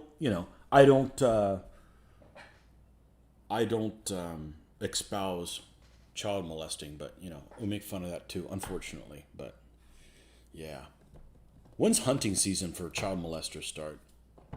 Living in the South, I've always had lots of people, hey, you want to go hunting? I said no, because we don't hunt. They're not allowed to hunt child molesters. Why would I want to kill a beautiful animal just because? Don't mess with kids. As a kid, I was fascinated by the ads in the comic books that were for Revolutionary War plays out of plastic miniatures, American, British, and Indians. Yeah. Yeah, those comic book things and those World War II sets. And I always wanted, one of the go-to movies for me growing up was Guns of Navarone. Always was. Classic movie, and they had a Guns of Navarone play set. I would have shit my pants if I would have gotten that. Never got it. Guns of Navarone play set. You probably know which one I'm talking about. You're about my age. That thing was awesome. Yeah. Good times. Love World War II stuff. I mean, obviously I'm not, it's great, let's have a war, but, it happened, so fascinating. I started thinking about it. It's like, why do I like war games? Why do I like studying about war? Do I want to be in a war? Hell no, it's horrible. It's my version of horror movies. I don't do horror movies, and I don't like movies where innocent women get butchered for no reason. I always think that it's the director that didn't get laid when they were a teenager and they want to take it out on, pretty women getting massacred for no reason. I don't know. Maybe I'm putting too much thought into it.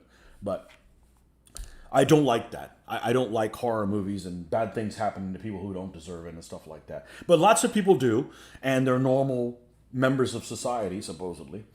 And, and that's accepted. So why isn't it accepted to do the same thing with wars? I mean, it's kind of the same thing.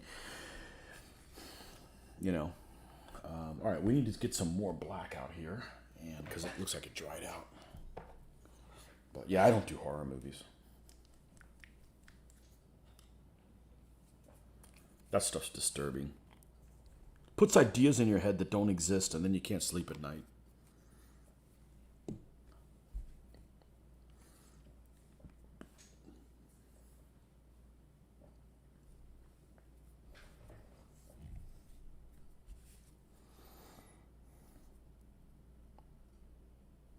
All right, we're going to use this dark red for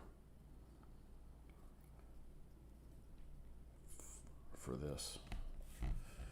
All right. Might have to go a little darker than that.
Wargaming is an exercise in overcoming adversity. It is. A tough opponent, bad matchups, and I dare I say, rolling poor dice. Yep. The ads for the seahorses. You mean sea monkeys? Yes. I never was into comic books because I wasn't a superhero, but I know what you're talking about. I had some handed to me like, is it GI Combat or something like that? Or Sergeant Rock or... I mean, I didn't buy them. They're just like, I don't want these anymore. I'm like, oh, I don't want this comic book. Oh, it's World War II stuff. Cool. I'll read, you know. Yeah, sea monkeys.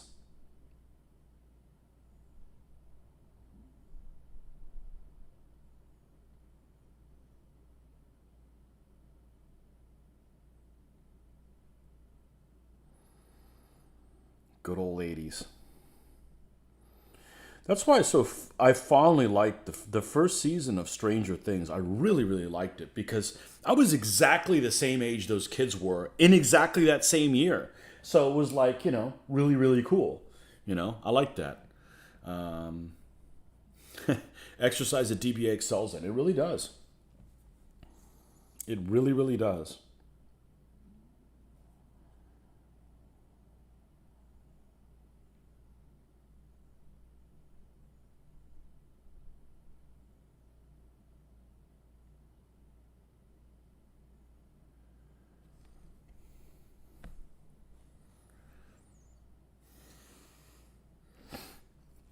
Sea monkeys.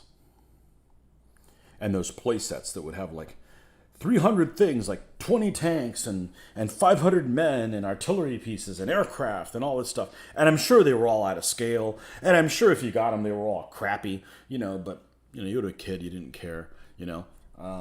I remember the catalogs for Roco mini tanks. Those were cool.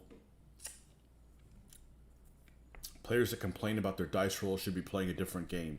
Checkers, maybe. I don't like I don't like playing games that don't have dice. I'll be honest with you. I don't care how bad I roll. You know, I I like rolling dice. I do.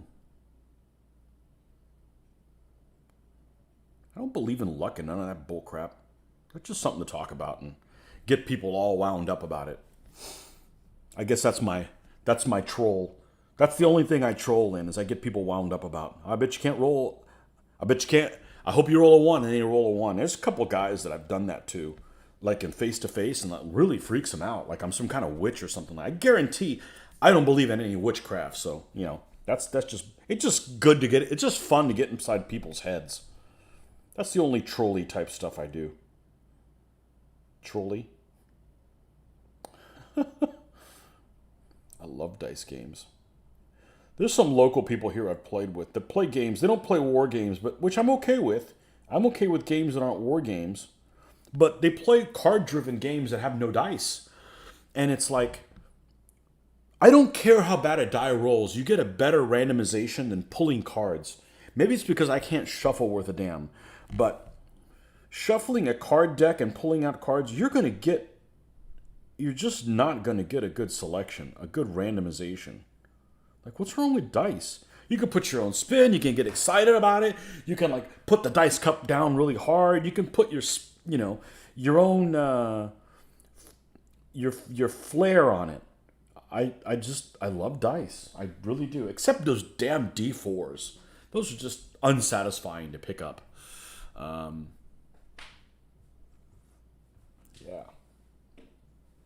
And like chess, okay? Chess is not a game. I would rather go to work than play chess. And chess is so defined by there's some people that are better chess players than you. You're never going to beat them unless they have a heart attack in the middle of the game and they die.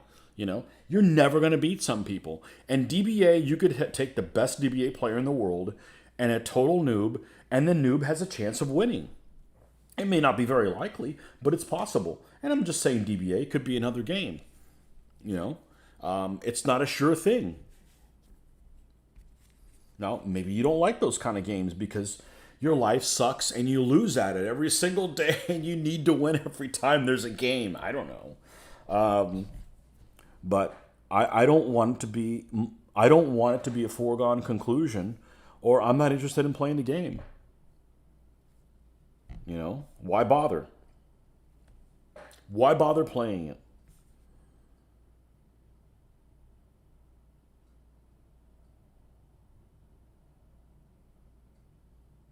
But,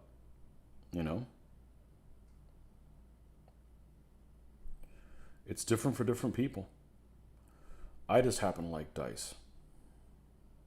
And yes, I'll be like, damn, it rolled crap again. And I'll still use that damn pink dice because I don't care. I think it's BS.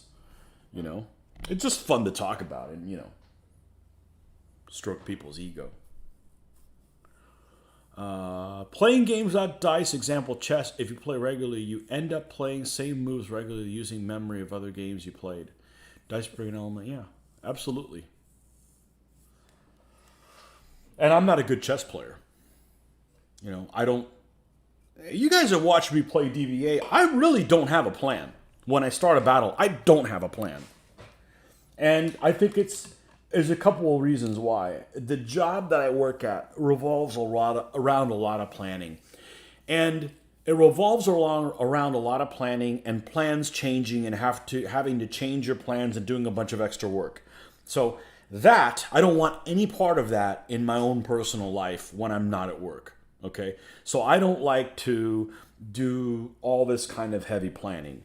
I tend to set up balanced and kind of have a where can I get my local advantages and then exploit those advantages. That's pretty much how I play. Have I really thought about it while I'm playing? Yeah. I just kind of do my thing. But if I have to put words to what my plan is, that's basically what I do, that's how I've always played war games. So, are there better war game players than me? Absolutely. But I'm not a planner because to me, if I want to plan everything out and then you get a dice roll that's bad and all of a sudden you're upset because your plans came to fruition. Well, you can't ruin my plans. I don't have any. That doesn't mean I'm bumbling around playing like an idiot. It just means I'm flexible, So,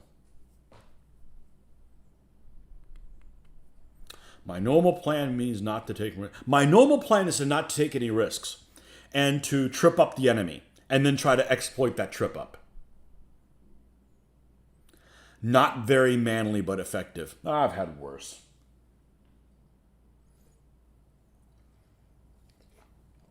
Yeah, I don't lead with the general. I've had worse.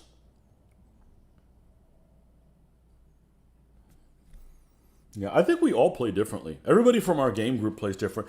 And I'm fine with that. And I don't need to convert anybody. I want Luke to be the same impetuous idiot that gets himself into trouble all the time. It makes him different. It makes him a different player. I want Scott to put down a damn stream or a river every time, and it sometimes screws him up by putting it down. That's what he does, you know? Yeah.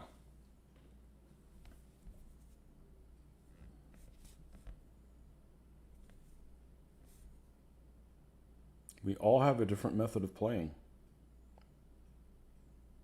What I don't want, and I don't think we have this problem, by mixing what we're doing theme wise, it's even easier. I don't want to play a group of people that, say for instance, always use one army over and over and over again because they all want to play one army. They don't adapt their playing style to whatever army you're doing. I think that's boring, and it just sells yourself and it sells and you sell yourself short because you're not experiencing the hardships and different play styles that you have to adapt when you're using a different army.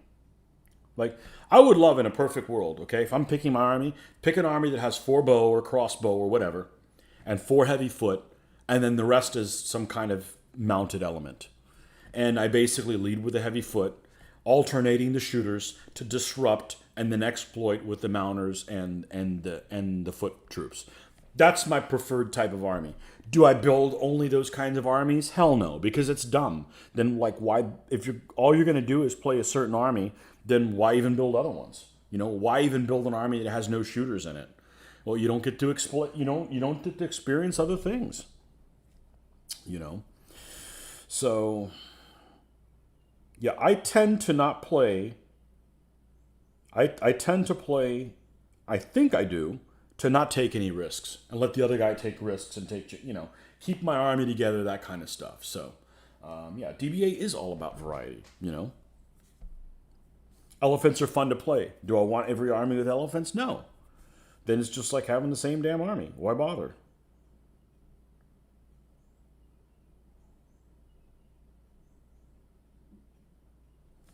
Some Mitch doesn't like artillery.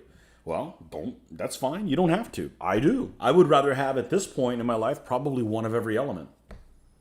You know, because then you've got like a Swiss Army knife. You can deal with anything. Maybe you can't deal with it really well, but at least you have a say in just about anything that happens. That's my preference.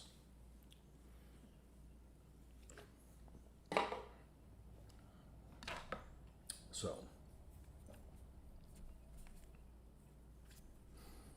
the most monochromatic army I probably have is my early Ostrogoths. That's 6 knights and 6 Savoy. That is a freaking fun army to play. It's really fun army to play. You realize half your army is Savoy, and you got to find something useful for them to do. So sometimes you end up playing keep away. So I'll be right back. I need to use the restroom, and we'll be back in a few minutes. Will and DBA 1 has a wide variety of armies to choose from: European, Middle Eastern. Yeah, it's a lot.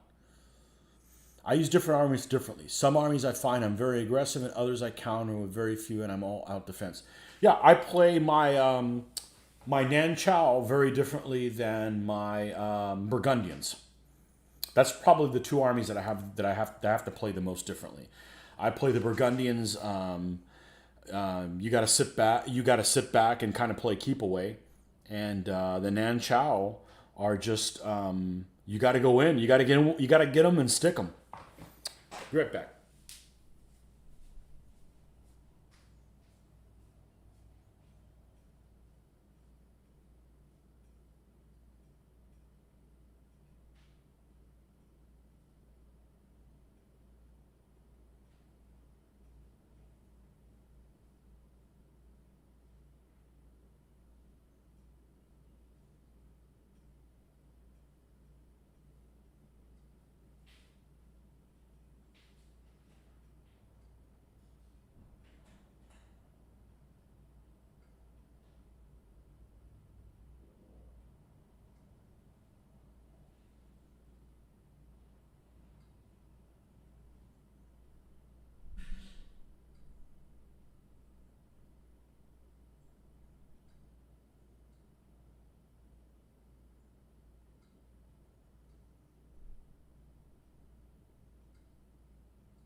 So what's interesting is I have played now probably 100 games of, which isn't a whole lot, but I guess it is in retrospect, of what's that DBA type game that's the computer game? Field of Glory 2. And in Field of Glory 2, I've played a couple tournaments, playing a couple right now, which I kind of regret. I need to stop playing them because there's one particular person that I do enjoy playing Field of Glory with. They're a DBA player, and they're real. I've communicated with them in the past, and they're a painter also and everything. And he seems like a decent guy, and I enjoy playing with him. But just random people off the street. I played with some guy that he's set up in a really demented way. There's just, when you're playing a face-to-face game, there's just kind of a level of honor that doesn't exist when you're playing a game online. This particular guy set up like he ran all his guys to a corner and corner camped and just sat there. Like, you would never do that. I know there's people that would do that in a real game, but nobody in our game group would do something like that. And it was like, I when I'm playing, and I do play different armies differently, but I always feel like I'm on the offense somewhere. Maybe not across the board, but there's somewhere where maybe I want to advance on the woods and the other guy wants to hit me in the open before, you're playing that yin yang thing where I'm advancing on my left flank and they're advancing on their left flank, and see who beats the other person to the punch. Those type of things when you're kind of on the offense, but just sitting back and just letting somebody sit there and run the game out of time, or that's just the kind of stuff I really haven't experienced in gaming, and I really don't want experience in gaming. That's just low honor stuff. That's win at all costs people, and I think we're really competitive, but not to the point where you're a butthole about it. I mean, I don't know. Maybe I'm just spoiled, but I see that all the time. You see people that, if you play online games with folks, people will disconnect ahead of time because it's just very, very low honor type of play. And, I just I don't really want to play those type of things. They're just kind of unsatisfactory. Luckily we don't have anybody like that in our game group. If you're playing a matchup like Mongols versus one army that needs a lot of open ground and another one that wins terrain and can set up an entire forest, you can't just clutter the whole board in forest, because you got to you got to give a little to get something. You can't just say, well, I'm going to make it a forest. Well, the Mongol player's like, well, I'm just going to hang out here in the corner where it's open. You got to give a little bit. You got to give them some terrain, figure like, okay, well, that guy can't fight at all in the forest, so let me just limit it to maybe some anchor points to give them a chance where they can advance. You can't just like turn everything into the freaking Amazon and then expect them to come forward into it, Manners cost nothing. Yeah. Now, don't get me wrong. I don't mind being nasty to people that deserve it. But for no reason. I mean, I value myself as a very high honor person. Okay? I say I'm not very salesy. I'm not. I just tell people how things are at work, and if they don't like it, And if I get lied to, I want to go pistols at 30 paces in the parking lot, But that's just the way I am, Your son's a teenager and will give his old dad a game occasionally. He doesn't care if he wins or loses, but as long as he can kill or threaten my general, that's his thing. Well, that's good. As long, somebody has to win and somebody has to lose. And, don't be a sore loser. Don't be a sore winner either, And admit when you're playing somebody that what happened is because of freaking luck. A lot of people will do that. They'll play this game and like, oh, I whooped your ass. Because, dude, didn't you see the die rolls? I mean, sometimes they don't go your way. You just have to admit things the way that, I don't know. Maybe people just have so much bad things that happen in their personal life that they have to overcompensate for that on the game table. I don't want to play those people. I'll be honest with you. I don't want to play those people. It's about having a good time, you know? You could be the best player in the world, but if nobody wants to play you because you're a butthole, what good does that do you? You know? You saw that in the 6th edition of WRG rules competition with a guy who played late Romans. He drew every game and sat in the corner, really playing to play against. I'll guarantee you that I don't know who this person is. I'll guarantee you somebody that plays like that is not someone that you want to hang out with after the game. You know, you got to give a little to play, you know. Oh, well. What are you going to do, right? DBA is the only game I've ever played in a tournament. And I don't have really any bad tournament experiences from it. Now, I understand how it could get out of control, but I've been fortunate that the only reason I like that it's tournament-based is because I get to play with my lead. I don't want to play a game where everybody supplies all the figures. Well, what's the incentive for me to build more figures? The fact that I have to play with my figures over and over and over again in maybe a tournament setting is the appeal for me, you know. And yeah, it's cool that it's competitive, but the main thing is that, and now I've just gotten addicted to writing down all my scores because it's cool to look back 8 years from now and not remember exactly the details of a game, but there you have it there. You know, not necessarily to say, oh, I'm better than you, but even though I bring it up to Mitch and everything, I said, you know, you win 6 more games, we'll be even, and then you got to do all the camera thing. Last time I said that to him, he dropped down to about 12 or 13 games. So maybe it is getting in his head a little bit. Your brother is moving to Jacksonville, Florida. Is that near you? Well, it's about an hour and a half away. And Joe Coton, who's in our videos, he lives in Jacksonville. So, yeah, it's pretty close. I don't know if I'd want to do that after work. I'm surprised that Joe has come down that many times and played because it's a lot to ask to get home at 11 o'clock at night doing night driving, you know. Forget the cost, wear and tear on a vehicle, gas, everything else. It just, after you've worked, it's hard. I mean, I wouldn't, if Mitch lived in Jacksonville, I wouldn't travel an hour and a half to go game with him after work. That's just a bit much to ask, you know. That doesn't mean I would never do it. I'm just saying it'd have to be on a weekend or something like that, you know. But no, that's not too far.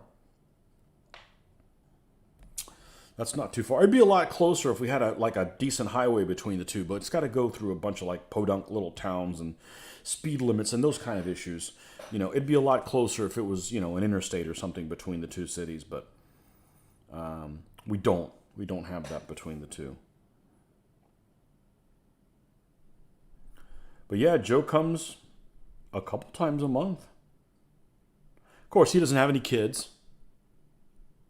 And, you know, that's the thing. He has some maybe less commitments than some other people. But that's not too far. It's the closest major city from us. So, easily. Joe must like you guys.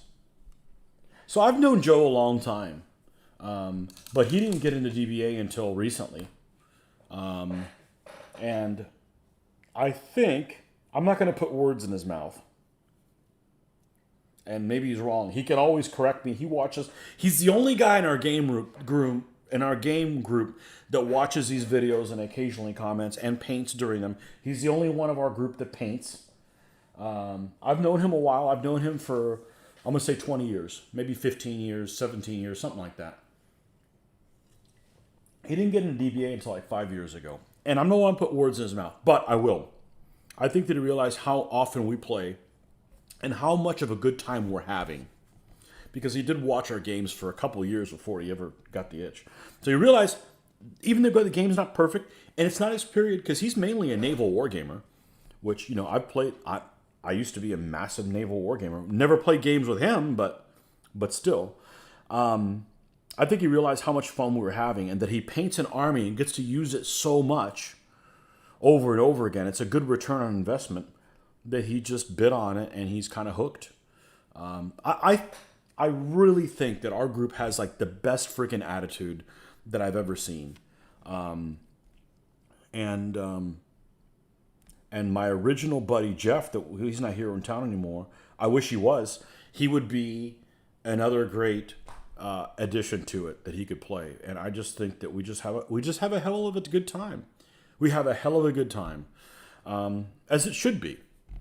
So I know other people that have a group of people that they play with, and it's like, oh, if I'm just going to say Frank, this person's name may happen. It is not Frank, but I actually don't know who it is. But they have somebody in another group that is a troublemaker, and if that person shows up, everything goes south. You can't have someone like that in your group, because they just run everybody off, and then they end up staying, So who are you stuck with? A guy who's a pain in the butt. Well, nobody wants that.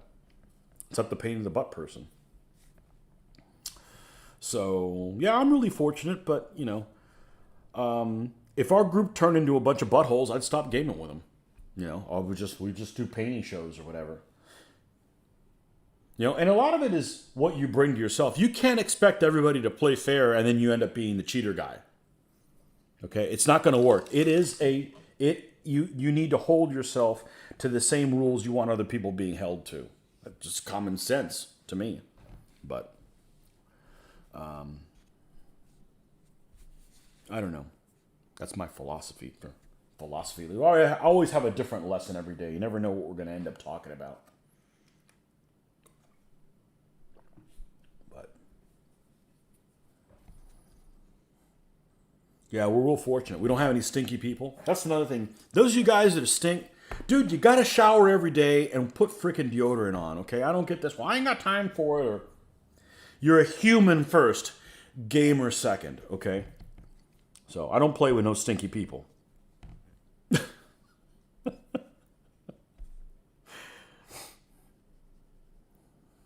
Shoes are optional, apparently, but, watch your damn feet. Oh, man.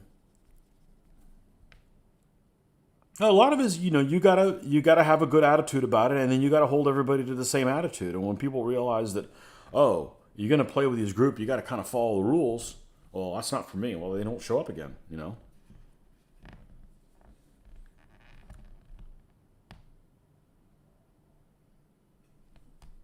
Well, I think there's not this middle shade in here on the bottom. I think I must have skipped it. I must have been on a ramble.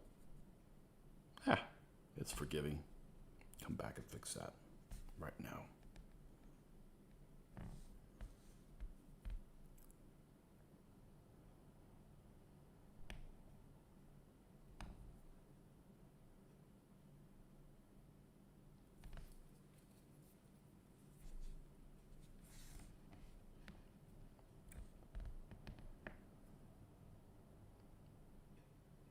So, is this game perfect? No. Is it good enough? Oh, hell yeah. We've had a hell of a great time playing. We've had more fun playing this abstract, weirdly organized, written rule set in a period that's not my period than I've had playing everything else. So, shoes optional. Well, I'm not wearing shoes now, but I'm in my house, and they're not on camera, so you guys don't get excited. But,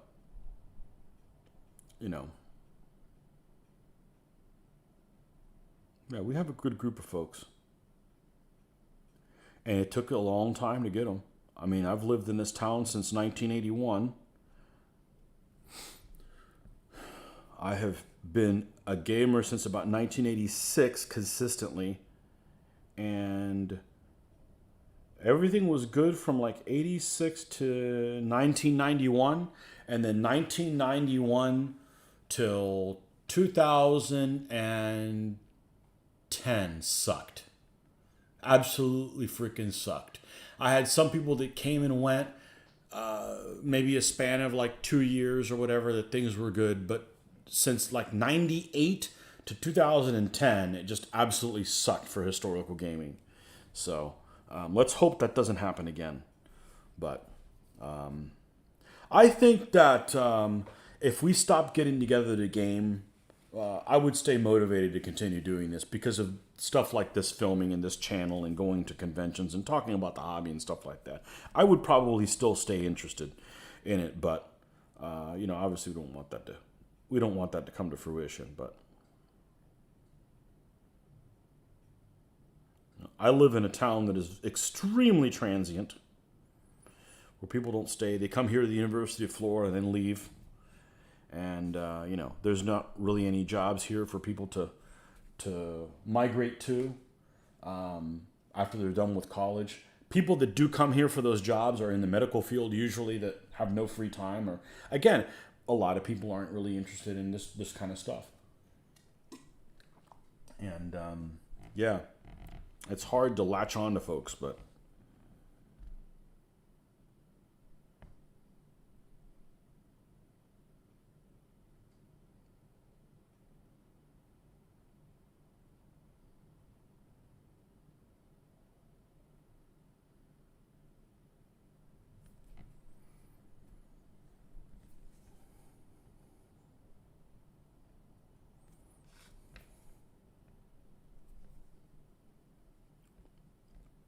but it's home. I can't imagine living anywhere it's not Florida. I can't. So that doesn't mean I couldn't. I just can't imagine it. Despite it being too freaking hot here and us having too many bugs.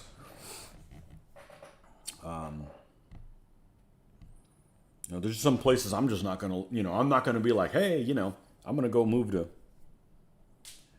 New York State or something like that.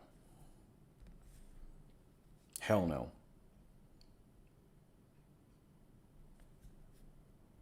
But we got a good thing going right now, so you got to be acknowledged that at least blessed in that department for sure. But it wasn't easy.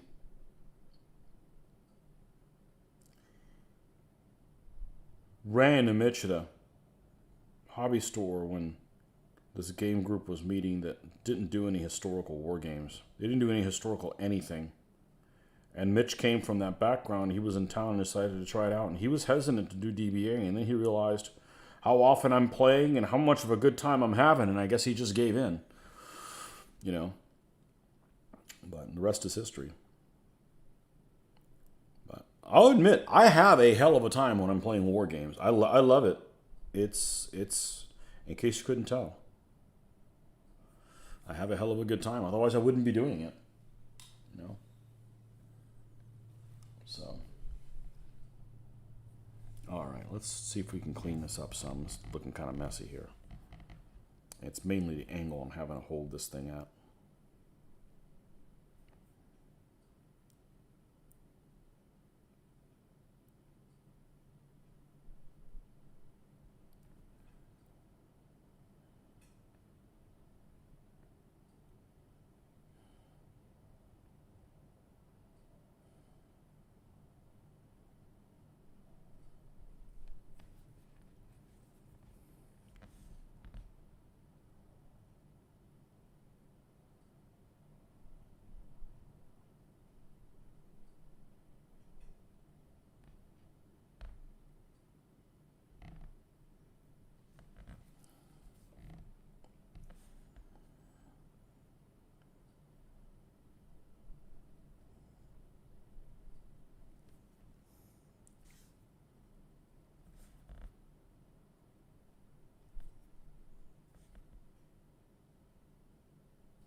See how we're looking here.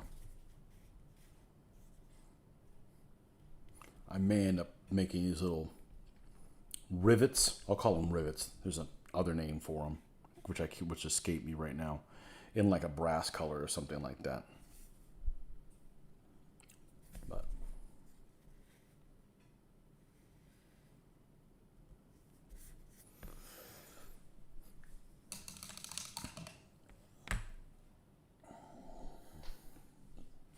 yeah, I'm not a big fan of playing war games that aren't face to face. There's just not a good armor code, a good honor code. People disconnect on you because they don't want to deal with you. You know, come up with excuses why they didn't win. Whatever, man. Somebody's got to win. Somebody's got to lose. Be glad it's not a real war. You know, it's just a game. Let's see how this guy looks next to this.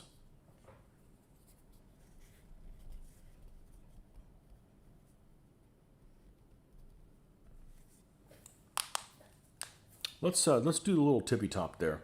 Bring that in. Help us make decisions on what we're going to do next. All right. Let's just do the same treatment that we did with the cross. We're going to go ahead and put this first with a bronze color.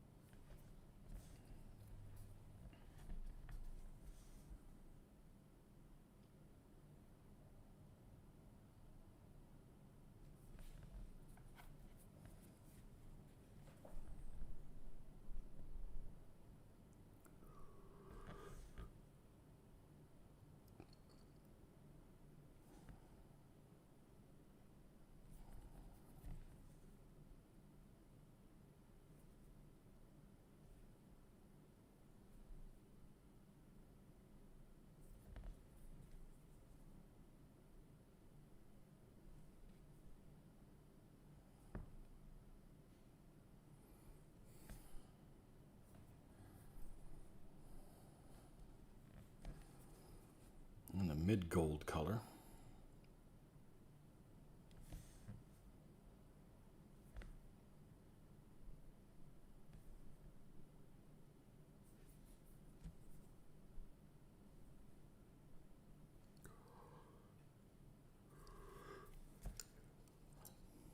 Oh, the brightest one died.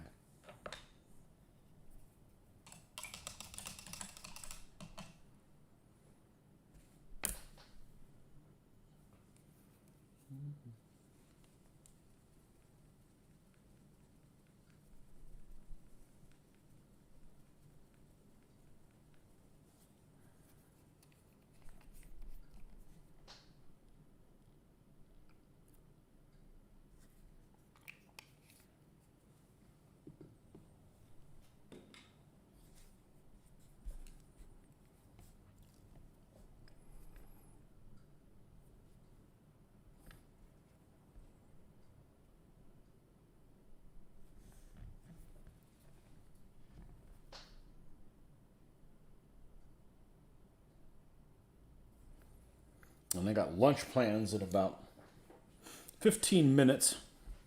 I will be on later, which doesn't help the European viewers very much because it's, what did we say?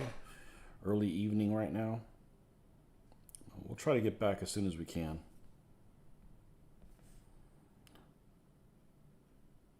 Do some more of that.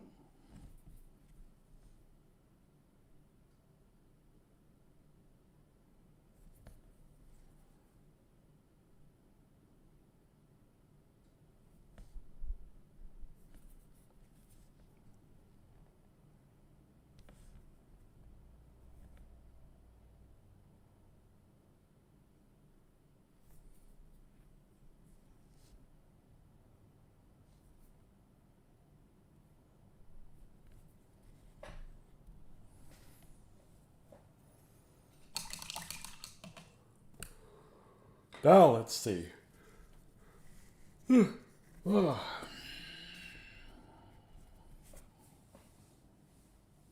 Yeah, I'm afraid I'm going to have to do a little something on those buttons. Good catch. We don't need him to hit the ground. A fumble.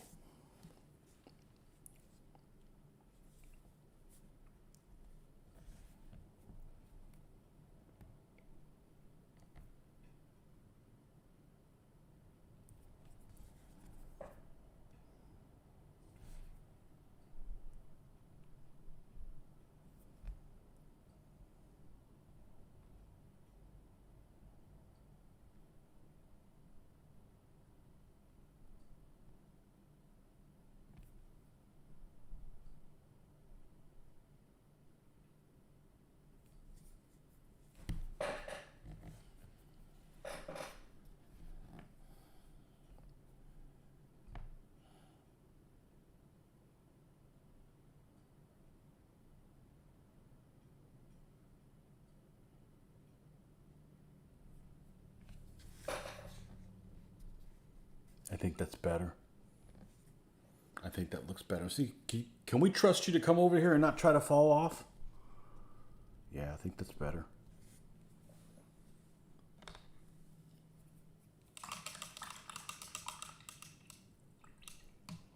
Feel like the Field of Glory pump is buying out. Well, that's okay. I got a nice bishop typo. Okay, yeah. It's the Pope, not the bishop. Well, yeah, Bishop of Rome, yeah. Okay. I'm going to go ahead and get out too. And that way, you know, I'll go ahead and start getting ready. It's only another 10 minutes, so we will be back. We will be back, and it should be on later on this evening. It's nearly 2 o'clock now, so there's plenty of time to do painting over the weekend here. Okay, folks, thanks for stopping by as always, and we will catch you next time.